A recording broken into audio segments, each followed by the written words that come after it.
everything begins in the western lands of the continent of Mahidoro, where 4 years have passed since Emperor Cordion ascended the throne of the Asura Empire and began conquering all the neighboring kingdoms. Caught in the middle of this terrible whirlwind of war was a mercenary who preferred to hide his past from everyone. He seemed to carry secrets that were incredibly deep. Suddenly, the story flashes back to when young Elric is caught off guard by the sudden announcement that he must be married immediately. Not understanding anything, he questions his father about it, who simply explains that his bride-to-be will be the daughter of Baron Wibben. The father continues with details, saying the young lady is only 16 years old, extremely beautiful, and has a hobby of tending to her garden. Shortly after, the doors to the great meeting hall begin to slowly open before them. Elric's father believes the two make a good match, and that is how, at only 14 years of age, the boy sees his destiny change drastically. He ended up engaged to a young noble without even seeing her face, which left him completely stunned by the entire situation. Elric simply could not process the idea that he was actually about to get married out of the blue. Already dressed for the grand ceremony, he still tries to understand what is happening while observing the massive angel statue in the chapel. At that moment, he wonders why such an important noblewoman from such a distinguished lineage would accept this union. After all, it didn't seem to make sense for someone from high society to marry the heir of a simple merchant family like his. His thoughts are interrupted when the bride finally appears in the hall and greets him with impressive elegance. Elric stands completely paralyzed and blushing as he looks at the young woman's face, only managing to whisper the name, Tyria. She formally introduces herself as Tyria Wibben while walking gracefully toward him in her beautiful wedding gown. The girl's beauty is overwhelming, with shiny golden hair reminiscent of wheat fields and green eyes that sparkle like spring buds. Her skin is extremely fair and delicate, contrasting perfectly with lips as red as cherries. If Elric had to define her in just one sentence, he would say she is a mysterious and incredibly refined young lady. Suddenly, someone taps Elric on the shoulder to remind him to introduce himself, pulling him out of that trance of admiration. A bit awkward, he bows before her and says he hopes they can have a good life together from then on. Although the boy's mind is a total mess with how fast everything is moving, one single clear thought manages to stand out in the middle of the chaos. He realizes that, starting from that solemn moment at the altar, he will spend the rest of his days beside this very special person. Looking back, Elric understands that the overwhelming feeling he had when he saw her was his first love. When it comes time to exchange rings, he feels so shy about the goofy smile trying to escape his face that he has to make an effort to disguise it. He makes a more serious expression just to contain the immense joy he feels inside during the vow. However, focused only on his own happiness, he was completely oblivious to a crucial detail about his bride. Elric didn't even suspect that this entire forced situation could be deeply hurting Tyria's feelings. Time passes, and the scene changes to a night of heavy rain outside the family's grand mansion. Inside one of the rooms, a single lit candle burns slowly in the silence of the night. Elric fidgets restlessly with his wedding ring, still trying to digest how everything happened so fast. He smiles shyly while lying in bed, thinking that such an elegant young lady is now actually his wife. But the memory of his father announcing that the bride would be the daughter of Baron Wibben echoes strongly in his mind. And as the memories of that conversation return, the smile on the young man's face begins to fade. After all, no matter how hard he tries to analyze the situation from every possible angle, none of it seems to make any real sense. Restless in bed, Elric decides to ask the housekeeper directly why a noble would agree to marry the heir of a merchant family. The housekeeper, named Rhonda, looks away and hesitates quite a bit, clearly appearing uncomfortable with that question. Noticing her reaction, Elric insists and begs her to tell him the whole truth once and for all. Rhonda remains silent for a few moments, appearing to struggle internally against the weight of that secret. She finally reveals to the young master that this is nothing more than a pure marriage of convenience. The housekeeper explains that although the Wibben family had a lot of fame and wealth in the past, today they are buried in debt and without funds to survive. Because of this, Elric's father demanded the marriage as a condition to pay off all the noble's debts and provide the necessary financial support. She adds that through this union, the Portman merchant family will finally be able to climb in status and join the nobility. Shocked by the revelation, Elric asks if this means the girl was basically sold to them, receiving only Rhonda's sorrowful silence as an answer. He falls into despair when he realizes the terrible reality behind his marital bliss. Consumed by immense guilt, he begins to question himself in anguish about what his own father was capable of doing. Unable to contain his emotions, Elric opens the bedroom doors with force and leaves the worried housekeeper behind. He begins to run desperately through the castle corridors with an urgent need to give explanations. Everything the boy desires most in that moment of pure despair is to find Tyria to offer his sincere apologies for what happened. He races against time, extremely distressed, looking for any excuse or justification he can give to ease that terrible situation. Exhausted from running, the boy has to rest his hand on the hallway wall while trying to catch his breath. He leans over, completely tired, but his determination to speak with her prevents him from giving up at that moment. With his heart racing and sweat dripping down his face, he continues gasping for air as he approaches her room. Finally, he arrives in front of the large and luxurious decorated doors of the chambers where she is staying. As he touches the wood to open it, Elric notices a small gap and hears a muffled sound coming from inside. Peeking in silence through the crack in the door, he is totally paralyzed to hear small sobs of crying. On the other side, young Tyria has a completely flushed face and is shedding tears of deep sadness. She appears curled up on the floor of the dark room, hugging her own legs while crying softly in her loneliness. The sound of that suffering breaks Elric's heart, and he is in shock to realize the deplorable state of his bride. At the exact moment he sees her crying in such a painful way, the boy decides to take a step back and walk away. That was when he made a drastic decision and a silent promise that he would find a way to annul that unhappy marriage. The scene changes to the next day, where we see Elric's father signing new business documents as calmly as can be. While the man works quietly in his luxurious office, quick and noisy footsteps echo from outside. Suddenly, Elric opens the doors with extreme violence and shouts for his father in a tone of pure revolt. Without any hesitation, the boy demands immediately that arranged marriage be cancelled once and for all. He confronts his father directly about the fact that Tyria was purchased just to save her family from financial bankruptcy. With eyes full of despair and anguish, the young man begs from the bottom of his heart for his father to change his mind. However, the man only turns slowly and pronounces his son's name in an extremely cold and sharp tone. He stares fixedly at the boy with a terrifying countenance and orders him to stop acting like a spoiled child immediately. His father stands imposingly and reminds his son that they now belong to the nobility and that he needs to start behaving as such. That extremely cold look, devoid of any trace of affection, hits the boy as if it were a physical blow. This makes Elric remember, with much bitterness, the harsh and sad reality in which he had always lived inside that house. After all, he had always carried the weight of being seen by his own father as the son blamed for his mother's passing during childbirth. To the patriarch, Elric was never more than a mere puppet, a tool without his own will, used only to ensure the family's rise. Faced with such coldness and contempt, the boy realizes that there is no more room for dialogue and decides to turn his back on his father for good. He finally accepts the painful truth that he never meant anything more than a mere instrument of interest to his own progenitor.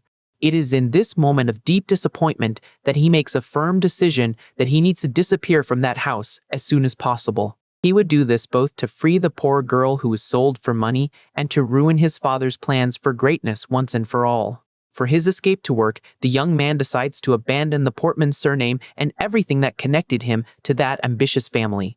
That same night, an extremely heavy rain begins to fall relentlessly over the vast wheat fields of the region. Under the strong storm, the boy begins his escape journey without looking back, carrying only a backpack and a sword at his waist. While walking in the darkness, he still finds himself questioning the real reasons that made Tyria cry so much in that room. Elric wonders if she suffered from having been sold, from leaving her homeland, or if she cried just because she hated the idea of marrying him. But he knows very well that, no matter how hard he tries to find those answers, there is no way to turn back on his decision. With that, he pushes those doubts out of his head and decides to move forward with his escape toward the unknown. Many years pass, and the story takes us to a huge and imposing stone fortress under a gray, stormy sky. A muscular man with grayish hair notices an approach in the area and asks in surprise who is there in the middle of the rain. Upon seeing the mysterious young man standing before him, the man asks if he really came to that fortress to become a mercenary. With a look full of determination and without showing any sign of hesitation, the boy answers that he did in a very firm manner. He then introduces himself using his new war code name and says that from that day on he only answers to Kasha. Completely abandoning his past, he spent 10 long years surviving on the battlefield and brandishing his sword with a relentless ferocity. Wandering constantly from one conflict zone to another, he ended up being known everywhere as the feared sword demon. That entire frightening reputation was, in truth, the only secret that remained of that fragile boy who once called himself Elric. Now, he observes the golden horizon after the end of one more violent combat, reflecting on his long journey of blood. Despite his relentless fame, his gaze still carries a deep melancholy about the lonely path he chose to follow. In the distance, a huge enemy troop begins to position itself in combat formation for the next inevitable attack. However, the fearless warrior positions himself completely alone in the canyon to face the advancing opposing army. He wields his heavy, gleaming blade, which shines intensely against the last rays of the sunset. In the blink of an eye, the warrior executes a quick and overwhelming movement, slicing through the enemies with precise strikes. With his face stained with blood, Kasha maintains a cold expression, totally focused on his own survival in the middle of the chaos. The story then takes us inside a busy tavern, full of people chatting happily about the latest events. The owner of the establishment looks surprised toward the entrance upon hearing the doorbell ring softly. He soon gives a warm welcome to the new customer who has just entered the place carrying a walking cane. It is Elric, who now wears common civilian clothes and uses a cane to move around due to his injuries, walking with a serious countenance and a noticeable limp. He crosses the room in silence under the attentive and curious gaze of several customers drinking nearby. Some patrons recognize him immediately and start whispering if he isn't the legendary sword demon who had been missing from the distant battlefields. They seem astonished and wonder if the feared warrior ended up suffering some irreparable injury to his leg to be in that debilitated state. Elric approaches the counter and the bartender, worried about his state, asks what happened that was serious enough to leave him limping like that. The young man downplays the situation, explaining it was just a small battle incident, something the attendant considers quite common in the life of any veteran fighter. While picking up a newspaper to read, the young man comments calmly that he will have to live with this physical limitation for a good part of his life. Suddenly, Elric squeezes the newspaper paper with extreme force upon coming across a shocking and unexpected piece of news on the page he was reading. The tavern owner notices the drastic mood swing in his customer and calls out to him, startled by that sudden reaction of silent fury. But the young man is completely paralyzed and with eyes reddened by pure indignation focused on the article in the periodical. The news carried precisely the portrait and name of his late father, Hoven Portman, printed in a formal manner in the obituary. Shortly after, the shrill sound of a steam train whistle echoes through the mountains under the golden light of the sunset. The locomotive travels swiftly along the tracks while cutting through the beautiful mountainous landscape of that peaceful region. Sitting comfortably inside his cabin, Elric observes thoughtfully the immensity that passes quickly by the window glass of the train car. He reflects with bitterness on how his late father's face was printed in such a discreet and forgotten corner of that piece of newspaper. The official announcement confirmed the death of Hoven Portman, the person who caused the most painful and traumatic marks in his entire past. Elric remembers when he ran away from home at 14 years of age, and how, deep in his soul, he still held the naive hope that his father would look for him in some way. He recognizes that, for being just a scared and immature boy at the time, that was a childish feeling without much practical sense. However, even looking back today, he still thinks that that glimmer of hope was not entirely unfounded in his child's mind. After all, despite having been treated only as a puppet of interests and his father being the indirect culprit for his mother's passing, there was still an inevitable bond between the two. He knows that, no matter how hard he tried to deny everything with his immense resentment, he was still, in the end, the blood heir of that man. In some corner of his bitter heart, the boy desperately wished that his father had shown at least a single drop of genuine affection for him before the end. But he knows that this was just a childish illusion, and now that the man has died, the very target of his resentment has simply ceased to exist in the world. He feels that today, Only a cowardly version of himself remains, using his father's passing as a mere excuse to return quietly to his childhood home. With his heart taken by regrets and a deep emptiness in his chest, the warrior hears the train brakes screech as it approaches his former hometown. The train finally stops at its final destination at the Wibbon station, the exact location where his entire history of suffering began 10 years ago. The wind blows softly through the immense and shiny golden wheat fields under the reddish sky of the sunset. Elric disembarks on the platform and takes a deep breath of the air of his former land, with a look quite melancholic and distant from everything. He walks slowly along the dirt road between the wheat fields, noting that absolutely nothing has changed there after an entire decade of absence. The streets remain peaceful and painted with the reddish tone characteristic of the dry autumn leaves that fall silently from the trees. He sees local residents working in the harvest without any rush in that setting that seemed extremely welcoming, but at the same time very distant from his violent reality of wars. The tranquil atmosphere of the village shows no trace of that unbearable life or death tension that he faced daily on the battlefields. He continues his slow walk, marking the beat with a rhythmic and painful sound of his limping steps hitting the dirt ground. Suddenly, a light, cool breeze touches his face, bringing him a sense of instant peace and a discreet smile on his lips after so long. The immense wheat fields, which were always the greatest symbol of the Wyban family's property, remain completely untouched by the passage of time.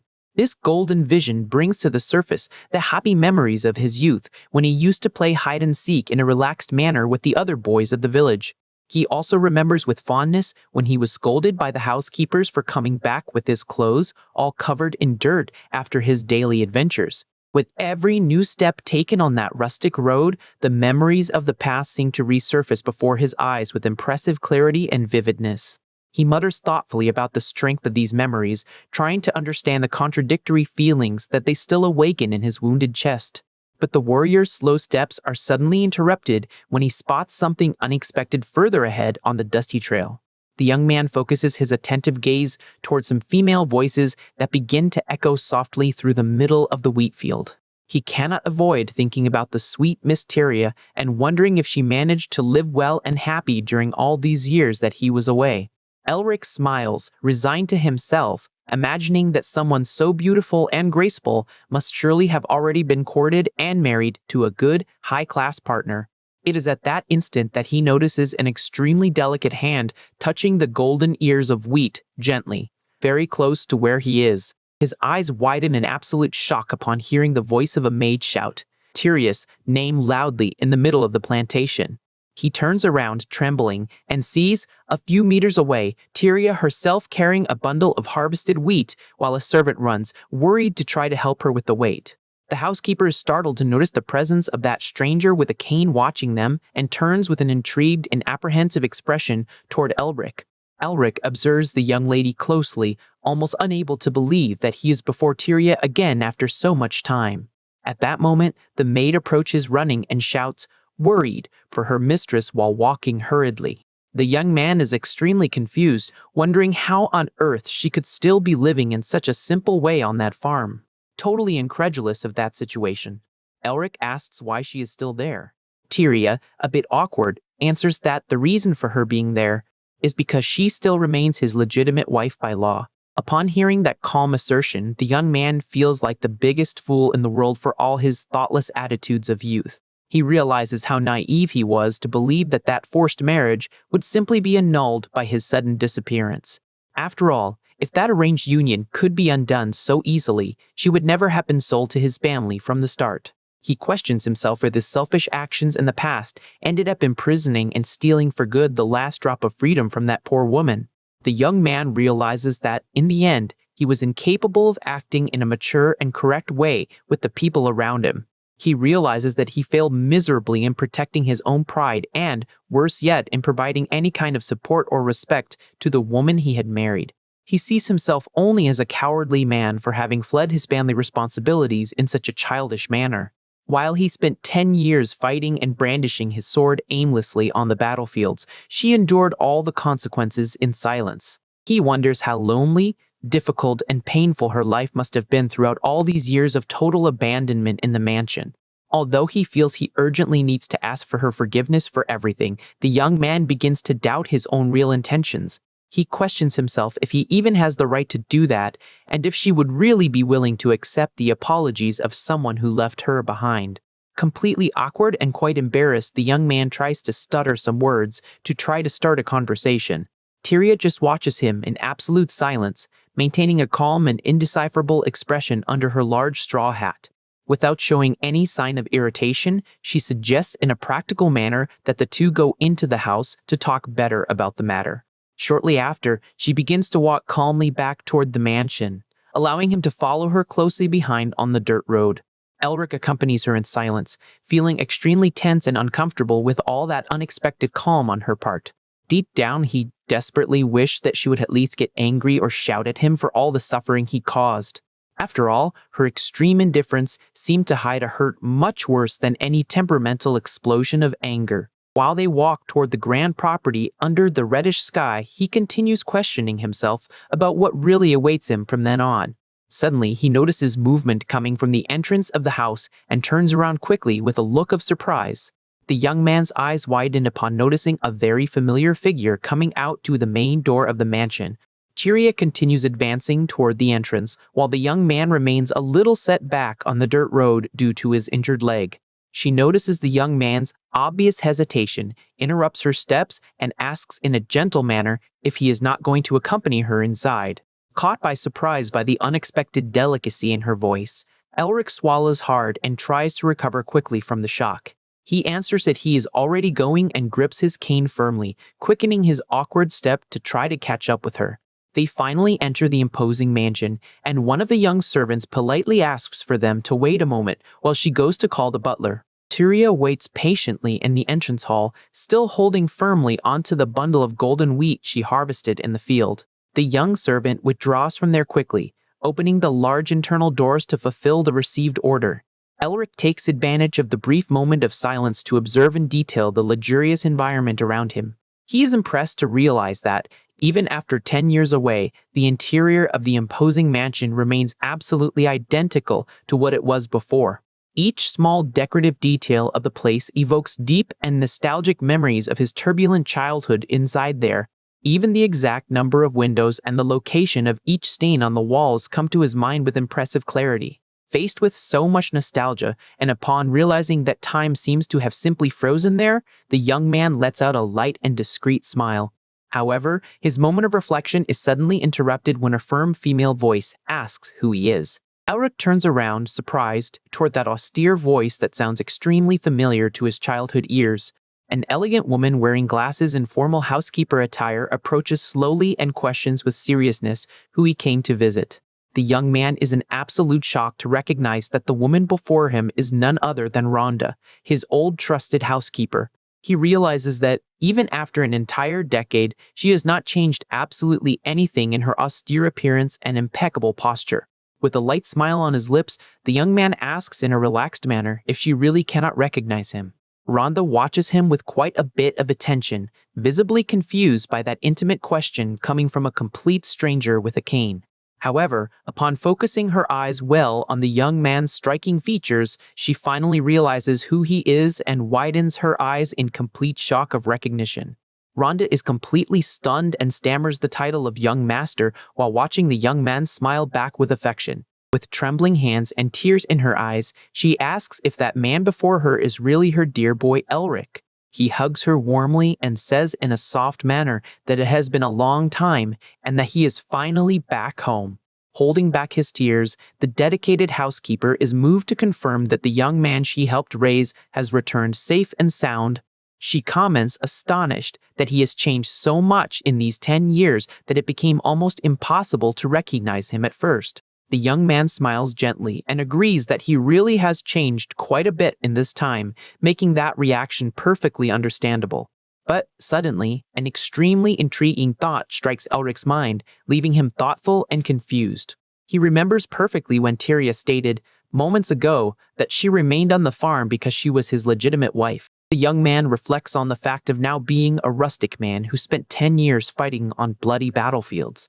Rhonda notices the young man's sudden distraction and asks, worried, if there is something wrong happening with him at that instant. He concludes that his physiognomy has changed so much that even the housekeeper, who cared for him like a mother, had immense difficulty identifying him at first.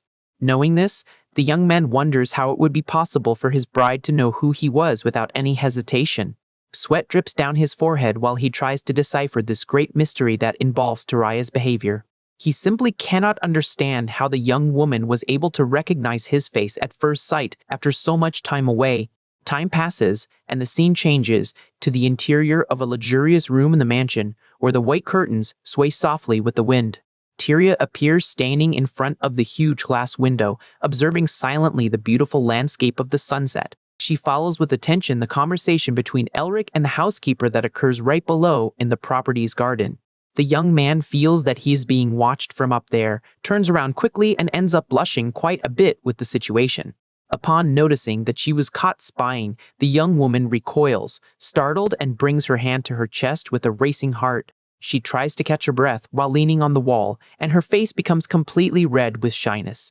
The story then highlights the large and striking scar that Elric carries on the back of his neck.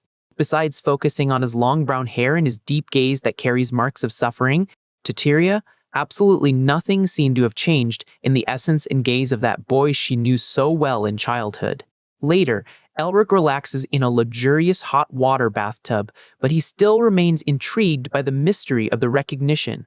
While taking his bath, he tries to find some plausible explanation for how his wife was able to identify him so easily after 10 years. He finally decides to get out of the warm water, causing a light noise upon stepping on the wet floor of the bathroom.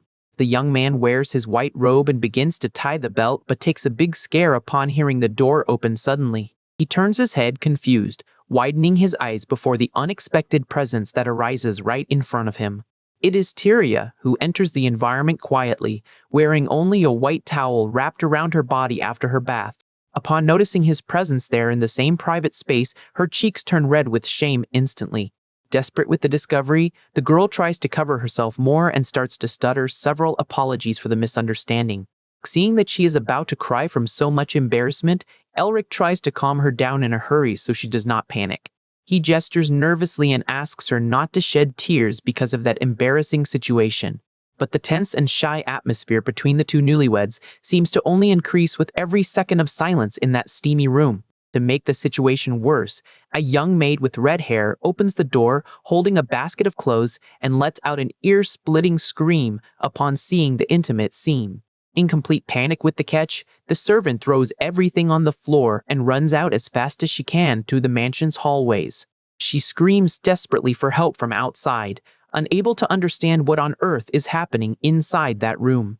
In an extremely quick reaction to protect his wife from curious eyes, Elric pulls Tyria close and hugs her firmly. However, this unexpected and sudden physical contact leaves both with faces even redder with pure shame. With eyes full of tears from the shock, the young woman can only manage to stammer her maid's name in panic.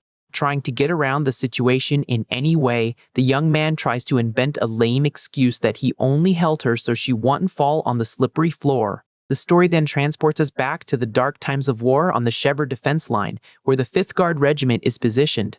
One of the fearless fighters observes the horizon with a sharp and relentless gaze in the middle of the strong rain falling. From the enemy side emerges the feared knight of the Imperial Army's vanguard, LeBron, leading the elite assault group with a macabre smile on his face. With war cries echoing everywhere, the troops receive orders to advance with everything to annihilate the local defense forces. LeBron taunts the adversaries by shouting, raising his massive sword and guaranteeing that he will hack each one of them without any mercy. In an extremely brutal attack, the powerful enemy commander begins to knock down several guards at once, spreading blood across the wet earth. Desperate before such disparity of power, the surviving soldiers shout that it is impossible to defeat that armored warrior. Without another viable alternative to avoid a massacre, the officers order the immediate withdrawal of all units behind the defensive line. But contrary to all that generalized panic, the fearless Kasha walks calmly toward the danger with his heavy sword resting on his shoulder. The enemy soldiers watch the mysterious warrior from a distance and wonder if he is just another insignificant mercenary hired by Shavor. Completely oblivious to the adversaries, whispers, the young man adopts his combat stance and raises his heavy sword. Kasha maintains his cold gaze focused on the opponents, demonstrating an impressive calm before the imminent battle. Without losing time, one of the fearless Imperial soldiers advances fiercely toward him with his sword held high and a sadistic smile on his face. However, the protagonist blocks the attack with extreme ease and already prepares to deliver a devastating counterattack. He holds his massive blade with absolute firmness, maintaining an imperturbable expression while dominating the confrontation. With a precise and lethal movement, he hits the enemy's neck, making the blood gush intensely in the middle of the rain. The injured soldier drops his weapon and falls to his knees on the ground, completely defeated by the young man's overwhelming power. Kasha spins his sword quickly and decapitates the opponent with a single clean and merciless cut. The bloodied helmet of the soldier rolls through the mud before his companions, spreading panic among the Imperial troops. The other soldiers who watch the scene stand paralyzed by pure terror and begin to break out in a cold sweat before that monstrous strength. Standing beside the fallen body, the warrior introduces himself solemnly as Kasha, the legendary mercenary knight of Shavor. He challenges the remaining enemies to advance if they have the courage, guaranteeing that he will hack down to the last of them without any hesitation. But suddenly, a chill runs down his spine when he feels a deadly threat approaching quickly. The protagonist reacts at the same instant and activates his mana shield to try to protect himself from the surprise attack. However, a powerful projectile pierces his protective barrier with violence and hits his left knee squarely. Feeling excruciating pain, the young man falls to his knees and uses his own sword as support so as not to collapse on the bloody ground. Kasha grinds his teeth and looks up with much difficulty, trying to identify the origin of that devastating shot. At the top of a nearby cliff, two mysterious silhouettes observe silently the unfolding of the battle down below. It is a duo with eccentric clothing and masks, where the woman holds a sniper rifle that is still smoking. The young man wakes up startled and with wide eyes, letting out a sigh of pure panic after reliving that terrible nightmare. Elric sits up quickly in bed, bathed in cold sweat and wielding a knife in a defensive manner against the void. He breathes, gasping for air with his heart racing, still trying to get rid of the traumatic memories of the war. The young man looks at the knife in his trembling hands while trying to get his bearings and calm his combat instincts. Little by little, the sunlight that invades the imposing and luxurious room begins to bring a sense of reality to the environment. He finally realizes that he is no longer on the battlefield and that he managed to return in safety to his home. Suddenly, knocks on the door startle him and make him point his weapon in the direction of the noise by pure reflex. From outside, a polite voice asks if the young master is already awake, while he remains tense on the huge bed. Elric hesitates for a brief moment and maintains silence, trying to control his uneven breathing before answering. He finally answers in a contained manner that yes, confirming that he is already awake. While saying he just woke up, the young man hides the knife quickly behind his back so as not to raise suspicions. One of the dedicated servants enters the room bringing a wooden basin full of water so that he can wash himself. The protagonist remembers that as soon as he asked for cold water to clean himself, a basin overflowing with freezing water was delivered to him without delay. He dresses in incredibly soft and comfortable clothes, feeling as if he were barely wearing anything in comparison to the heavy armor of before. Upon looking at himself in the mirror leaning on his cane, Elric reflects that living surrounded by so much luxury seems like a reward he does not deserve. The young man tries to force a smile before his own reflection, but the resulting expression sounds strange and unnatural to him. He begins to walk slowly and wonders if all that time of suffering on the battlefield ended up turning his face into stone. The housekeeper Rhonda opens the door and compliments the young master's look, suggesting shortly after that they start the day with a good breakfast. She stands tall with her impeccable and elegant posture as always, waiting for him to accompany her. Upon noticing the young man's limping walk, the housekeeper asks, worried, what happened to his leg, and he invents the lie that he ended up falling from a steep hill by pure distraction. In his mind, the protagonist remembers how he was injured in the war and recognizes that he could never tell that a bullet remained lodged in his knee so as not to cause unnecessary worries. Rhonda comments, amused, that he continues as prone to accidents as in the past, making the young man laugh awkwardly and remember the embarrassing misunderstanding of the previous day. While the two walk through the mansion's corridors, soft footsteps begin to echo and a long-awaited figure appears in their direction. The delicate profile and long golden hair of the young bride are revealed under the soft light that enters through the windows. Tyria appears before him in a stunning manner and asks with sweetness if he managed to have a good night's sleep. However, the sight of his wife makes the young man remember instantly the moment he saw her coming out of her bath wrapped only in a towel. Completely embarrassed and with his face red, he can barely formulate a decent answer after being called a pervert because of that incident. The young maid Marie points her finger dramatically and screams that he is a true deviant, while Tyria stands very awkwardly in the background. Without patience for that scandal, Rhonda hits Mary's head with a strong tap and scolds her harshly for having been spying on someone else's bathhouse. While dragging the noisy maid away from there by her collar, the housekeeper wishes politely that the young man has a pleasant stay in the mansion. Feeling somewhat uncomfortable with the warm reception, Elric clears his throat to try to dissipate the heavy atmosphere. He forces a friendly smile and wishes a good morning to his wife, commenting in a relaxed manner that he managed to sleep very well. While observing the cozy environment of the dining room, the young man notices Mary's absence and asks the name of the new maid for not remembering her from his last visit. However, he almost spits out what he was eating and slaps his hand on the table out of pure shock when Tyria mentions the incident where the maid called him a pervert. Desperate to end the subject, the protagonist gestures frantically with his hands and insists that she does not need to worry about that. He rests his hand firmly on the handle of his cane, trying to regain his composure before the embarrassing situation. With a visibly flushed face, Elric tries to explain himself, saying it was just a silly curiosity for never having seen the girl before. Tyria stares at him with a half-closed and extremely sharp look, appearing not to be totally convinced by that hurried excuse. An embarrassing silence soon settles in the environment while the couple begins to have breakfast side by side. The young bride savors the meal with tranquility and chews calmly, appearing oblivious to the tension that hangs in the air. Suddenly, she opens her mouth to talk about a delicate subject, leaving the young man instantly on alert. Taking advantage of the opening, Elric takes the initiative and decides to address once and for all the terrible misunderstanding of the previous day. Tyria asks shyly if he is referring to what happened in the bathhouse, feeling her cheeks heat up at the same time.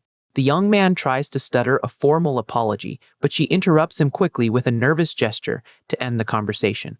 Still quite embarrassed, the young lady asks only for him to concentrate on eating and finish his breakfast soon. Tyria looks away and squeezes her own dress with trembling hands, completely awkward with that entire intimate situation. She remains in absolute silence with her face flushed, unable to face her husband directly in the eyes. Feeling the atmosphere become increasingly heavy, the protagonist scratches the back of his neck and mentally curses his own idea of bringing the subject up. He remembers how he was wearing only a robe in the bathhouse and realizes that he ended up exposing himself too much. Elric recalls with bitterness the countless deep scars that cover his body, questioning himself as she ended up being shocked by the marks of his violent past in the war. The two continue eating in an almost ear-splitting silence, where only the sound of cutlery against the plates can be heard. The young man deeply regrets not having simply ignored what occurred, feeling that that embarrassing atmosphere will end up driving both of them crazy. To escape from there as quickly as possible, he begins to stuff food into his mouth in an extremely hurried and almost desperate way. With his cheeks totally full, the young man cleans his mouth in a hurry while his wife watches him in complete shock with that sudden lack of manners. Giving a thumbs up, the young man announces with his mouth full that he is already leaving and wishes for her to finish enjoying the meal. He stands up quickly and leaves the dining room, closing the wooden door right behind him with a soft click. Tyria watches the closed door for a few moments and lets out a shy sigh before her husband's unexpected attitude. With her face still red, she looks at the sunny window and wishes in thought that he has a pleasant day. Upon stepping into the main hall after breakfast, Elric notices that the immense Portman property is already in full operation and full of servants working. Under the attentive guidance of the housekeeper Rhonda, the young man begins to greet each of the house employees, who receive him with sincere smiles and a lot of sympathy. However, one of the servants asks in a cheeky way if it is true that he tried to attack the mistress yesterday, making another employee scold him, saying that the two are married and praising the young master's virility. Suddenly, young Marie emerges furious in the middle of the hallway and screams at the top of her lungs that the protagonist is nothing more than a big pervert. She rails indignantly for all the other employees to wake up and stop defending the young man's suspicious attitudes.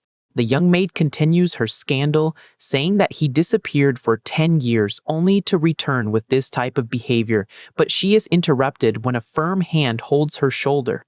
It is the elderly Aldio, who appears smiling and asks for her not to be so hard on the young master, for her still being too young to understand these things. The experienced employee explains naturally that the main duty of any noble is to ensure a legitimate heir for the family's lineage. Aldio argues enthusiastically that Elric was only fulfilling his marital obligations faithfully in the bathhouse, and that he proved to be a true noble by not forgetting his duties even after a decade away. The young man is completely mortified with the embarrassing conversation, while Marie continues protesting with shouts that he is the worst of deviants. The friendly gentleman ignores the girl's protests and asks with expectation if the young master finally returned home for good, making Elric let out a very awkward laugh. Holding the handle of his cane firmly, the protagonist reflects in silence that, in truth, he still has not made any decision about his future. He knows that the serious injury to his knee will force him to remain in the mansion for some time, but he questions how he could act as the legitimate lord of that beautiful property, surrounded by golden wheat fields after so many years away. Trying to change the subject, Elric warns that he needs to settle some commitments now and that they will talk better later, receiving a respectful nod from Aldio, who celebrates his return. Shortly after, the young master orders the experienced employee to prepare the carriage for his immediate departure. A short time later, the vehicle begins to move softly along the dirt road that cuts through the immensity of the farm's golden fields. From the middle of the wheat plantation, Tyria observes in silence the carriage moving away slowly toward the property's exit. She holds her large straw hat against the soft breeze of the day, maintaining a thoughtful and melancholic gaze while observing the horizon. Seen from above, the carriage follows its lonely path along the road surrounded by the vibrant colors of autumn that cover the region. The vehicle finally stops at an isolated point on the hill, and Elric gets out to walk slowly with the aid of his cane. The young man observes the silent landscape with an expression loaded with melancholy and mutters to himself that it really has been a long time. He stops before the imposing stone tomb of Hovin Portman and whispers with deep sadness the word, "Father," staring at the headstone under the brilliant light of the sky. Before the headstone, the protagonist reflects silently that he used to carry a deep resentment toward his late father. However, he confesses that he never wished for the reunion between them to happen in that cold and melancholic manner. Hovin Portman had been an extremely determined man who raised the family's lineage from mere merchants to the most important guild in Wyvern, but his relentless coldness also earned him countless enemies throughout his life. The young man questions himself if his father ever once gave him a sincere smile or a single word of affection, concluding that he should have lived a little longer if he wanted to maintain his villainous posture until the end. He fixes his eyes on the coat of arms carved into the funerary monument and laments silently that his father passed away so soon. With a light sigh, Elric decides to look away from the tomb and prepares to turn his back on that place under the blue sky. The young man admits to himself that he no longer carries the hurt and resentment of the past that used to torment his heart. The young man then turns slowly and calls the attention of Aldio, who was waiting patiently a little further behind. He asks directly how his father passed away, and the loyal employee answers that the cause was a serious heart disease that afflicted him. Elric is surprised to learn that the late man hid the truth about his health state until the end, with only the personal doctor and Aldio himself knowing the situation. The employee continues the account, explaining that, upon noticing the proximity of his final days, Hovin dedicated all his strength to closing and liquidating his businesses. With a light, ironic smile, the young man comments that he finds the employee a curious figure and asks what he saw in that man, so cold to maintain such loyalty. Without hesitation, Aldio smiles back and answers in a humorous manner that he did everything for money, questioning what other reason he could have. The protagonist stares at him with suspicion and observes that he still has not asked him the most important question of all. He refers to the fate of all the assets and wealth that the late man liquidated hurriedly before his premature death. The young man maintains a serious expression while waiting for the revelation about the whereabouts of the family's immense fortune. The elderly employee then reveals that all the inheritance accumulated by his father was bequeathed entirely to him, the legitimate heir. The carriage resumes its march and advances slowly along the dirt road that cuts through the beautiful forest with autumn leaves. Already settled inside the vehicle, Elric asks the coachman if his father really did not leave any formal written will. Aldio answers that the late man was not the type who would do something like that and confirms that there are only some written instructions about the sharing, offering to show them if he has any curiosity. Gripping his cane firmly, the young man listens to the employee admit that the late man's true intentions remain a great mystery to everyone. The coachman adds that the matter was treated with a coldness never seen before by the old boss, leaving the protagonist quite thoughtful. While the carriage crosses the golden plantation, the elderly man advises the young man to take all the necessary time to reflect on the fate of the inheritance. The young man focuses his red gaze on the landscape and begins to connect the dots about his family's current situation. An intriguing questioning arises in his mind while he observes the wheat plantation through the vehicle's window. Elric wonders for what reason his wife still remains in the mansion, since the arranged marriage should have been annulled after his long absence of 10 years. Aldio comments from outside that marriage was purely political, functioning as a commercial transaction disguised as a union between two noble families. The young man questions if that fact would be sufficient justification, but is interrupted by the elderly man who remembers a very important detail he had forgotten to mention. He reveals that the Portman lineage has now ascended to the title of hereditary barony and that this prestigious honor will be transferred to the young man as soon as he assumes the inheritance.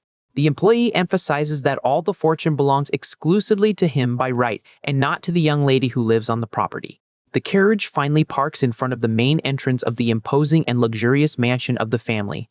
Upon getting out of the transport, Elric reflects that, if money were Tyria's only motivation, she would have left a long time ago, considering that a year has already passed since the passing of his father. He concludes that, if she wanted to, the young lady could have claimed the fortune as an agent and left there, which proves that her remaining on the property was an entirely personal choice. The young master asks the coachman if he knows the reason that led his wife to make such an unusual decision. Aldio sighs and explains that the young mistress is an extremely reserved woman, confessing that they were never close enough to share intimate confidences. He describes the bride as a person of haughty nobility and difficult to approach, making it impossible for a simple servant to question her motives. Elric agrees that she seems to be someone complicated to deal with and highlights that she is still a complete stranger to him, since the two only saw each other in person a single time. The elderly man gives a light pat on the horse and ponders with wisdom that, in truth, practically every marriage of convenience begins exactly in that manner. The young man begins to climb the stone steps with difficulty, resting all the weight of his injured body on his cane. At the top of the stairs, he comes across Tyria leaning on one of the imposing columns, appearing quite shy with his approach. The young lady hides her reddened face under the brim of her large hat, demonstrating the obvious embarrassment she still feels by her husband's presence. She squeezes her own hands firmly against her dress, revealing her extreme shyness and internal agitation with the sudden encounter. With hesitant steps, the young bride begins to walk slowly toward the residence's entrance. Upon noticing her presence, Elric takes the initiative and asks in a gentle manner if she just returned from her stroll. Surprised by the approach, Tyria blushes intensely and inquires with surprise when it was that the young man arrived from his trip. She holds a small bag of wheat and explains shyly that she just returned from her routine of work in the fields. The protagonist feels his own face heat up with his wife's physical proximity and tries to disguise his enormous nervousness before her. He suggests in a friendly manner that the two entered the mansion together, and the young woman agrees immediately with a light nod of her head. The couple begins to climb the luxurious internal staircase side by side, maintaining a silence loaded with shyness and tension. Elric observes her from the corner of his eye while mentally cursing his own mouth for always creating extremely strange and uncomfortable dialogues. While walking beside Tyria, Elric notices that, even dressed in simple work clothes, she carries an innate and extremely elegant air of nobility. He catches himself thinking if the young lady already possessed that striking and haughty presence 10 years ago when they married. The young man remembers vaguely the image of the bride on the day of their wedding when she seemed a shy and radiant young noblewoman. Suddenly, a loud noise brings him back to reality and makes him jump in shock in the middle of his thoughts. Due to his injured leg, The protagonist ends up tripping in an awkward way and startles his wife, who asks, worried, if he is okay. Elric strikes his cane against the ground with force to regain his balance and avoid an embarrassing fall. He forces a yellow smile and lies, saying that he is great, claiming that his legs just failed for an instant due to the long walk, while he questions himself for how long she watched him walk in that limping way. The young man apologizes for not being able to carry the bag of wheat for her due to his injured leg while they continue climbing the stairs. Tyria answers that it is okay, and that she already got used to that, which makes the protagonist feel quite ashamed and awkward for having abandoned his wife for so long and now offering late apologies. The young bride stares at him with her striking golden eyes, transmitting a calm and deep seriousness in her gaze. She explains that she meant she got used to the heavy work for having learned everything directly from the late patriarch of the Portman family. Surprised by the revelation, Elric mutters that acting in a rigorous way and demanding the most from others was indeed the characteristic way of his late father. The young man recalls that the patriarch Hovin Portman was a tireless man who made a point of personally inspecting each sector of his businesses, including the vast wheat plantations. He reflects that, as his father had liquidated all the other ventures, leaving only that farm, it was perfectly natural that he had transferred all the administration of the lands to Tyria. The steps of both finally silence when the two interrupt the climb and stop at the top of the mansion's hallway. With a serious countenance, Elric hesitates for an instant before bringing up a subject with the young lady about a quite personal theme. Standing right before the imposing portrait of the patriarch Hovin, the young man asks with curiosity how his father's days were before he passed away. Tyria answers in a cold and direct manner that she only learned the farm services with him, confessing that she does not remember almost anything besides the professional obligations. Upon hearing his wife's distant answer, the protagonist grips the handle of his wooden cane with even more force. He finds the courage and asks if, by chance, his father ever once mentioned his name or asked about him during all that time. The young lady answers in a short and simple manner that no, leaving the young man with a light, sad smile on his lips before the confirmation of paternal coldness. He reflects silently that that was a peculiar combination of an insensitive father with a woman of few words, making any dialogue between them purely commercial. The young man looks away and accepts the sad reality about the distant relationship he maintained with his late father. Tyria asks for permission to withdraw and return to her daily duties, leaving the young man confused for believing that she had already finished work for that day. She clarifies that she still needs to review all the paperwork in the office, making Elric feel astonished with the amount of obligations under her responsibility. The young master asks, surprised, if she really takes care of the wheat farm during the day and still reviews bureaucratic documents at night, and she confirms shyly that yes. The young lady says goodbye, saying she will see him again only at dinner time, and he only nods in silence while watching her move away. The young man remains motionless in the hallway, following his wife's departure with a gaze loaded with anguish. At that instant, Elric is invaded by a deep feeling of guilt upon realizing that all that workload should be his responsibility, feeling ashamed for having lived in a selfish way while she suffered in his place. He reflects that his conscience would be much lighter if she at least showed some resentment or grudge against him, but the young lady never uttered a single word of complaint throughout all these years. Feeling the weight of his thoughts, the protagonist begins to limp slowly toward the mansion's office. Suddenly, a strong thud coming from a side hallway calls his attention and makes him stop immediately. He comes across the clumsy Marie fallen on the floor after tripping and knocking over a wooden box full of old letters, leaving her in complete despair. Marie cries without knowing what to do before that entire mess, while the young man watches her with a confused expression. He kneels to help her collect the scattered paperwork and takes the opportunity to ask what all that sealed correspondence is about. The servant answers that they are old letters sent to her mistress, making Elric pick up one of the envelopes to analyze with more attention.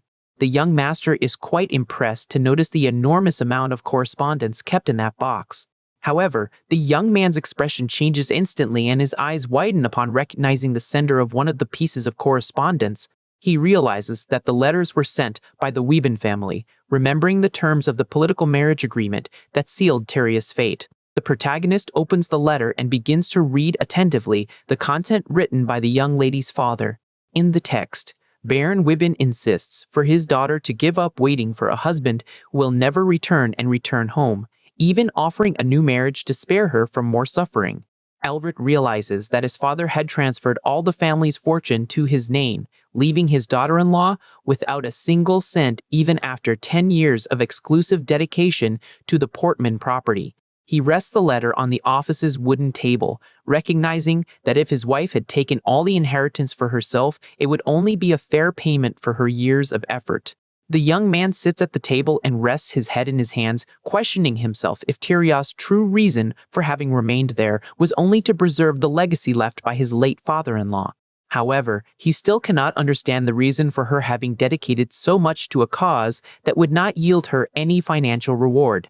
Elric remains sitting in the luxurious office chair, completely engrossed in trying to uncover his wife's real intentions. He focuses his deep red eyes on the void, determined to find the answers he seeks about the young lady's behavior. He concludes that if her objective were purely the material inheritance, she would have already taken possession of all the assets and left the mansion about a year ago, right after the patriarch's death. The young man leans over the documents scattered on the table, trying to decipher the mystery that involved the young lady's devotion. He opens one of the desk drawers and comes across a pile of letters kept, concluding silently that his suspicions were correct. The young man analyzes the correspondence and realizes that the letters sent by the Wibben family began to arrive exactly a year ago. He notes that all the messages had the same objective of collecting the inheritance that his father had saved for him, and notes that his wife probably never answered any of them since the last letters went as far as to beg for an answer. Elric lets out a long sigh mixed with a bitter smile before that entire surprising situation. He realizes that Tyria was protecting the Portman family's heritage faithfully for an heir whose return was uncertain and never guaranteed.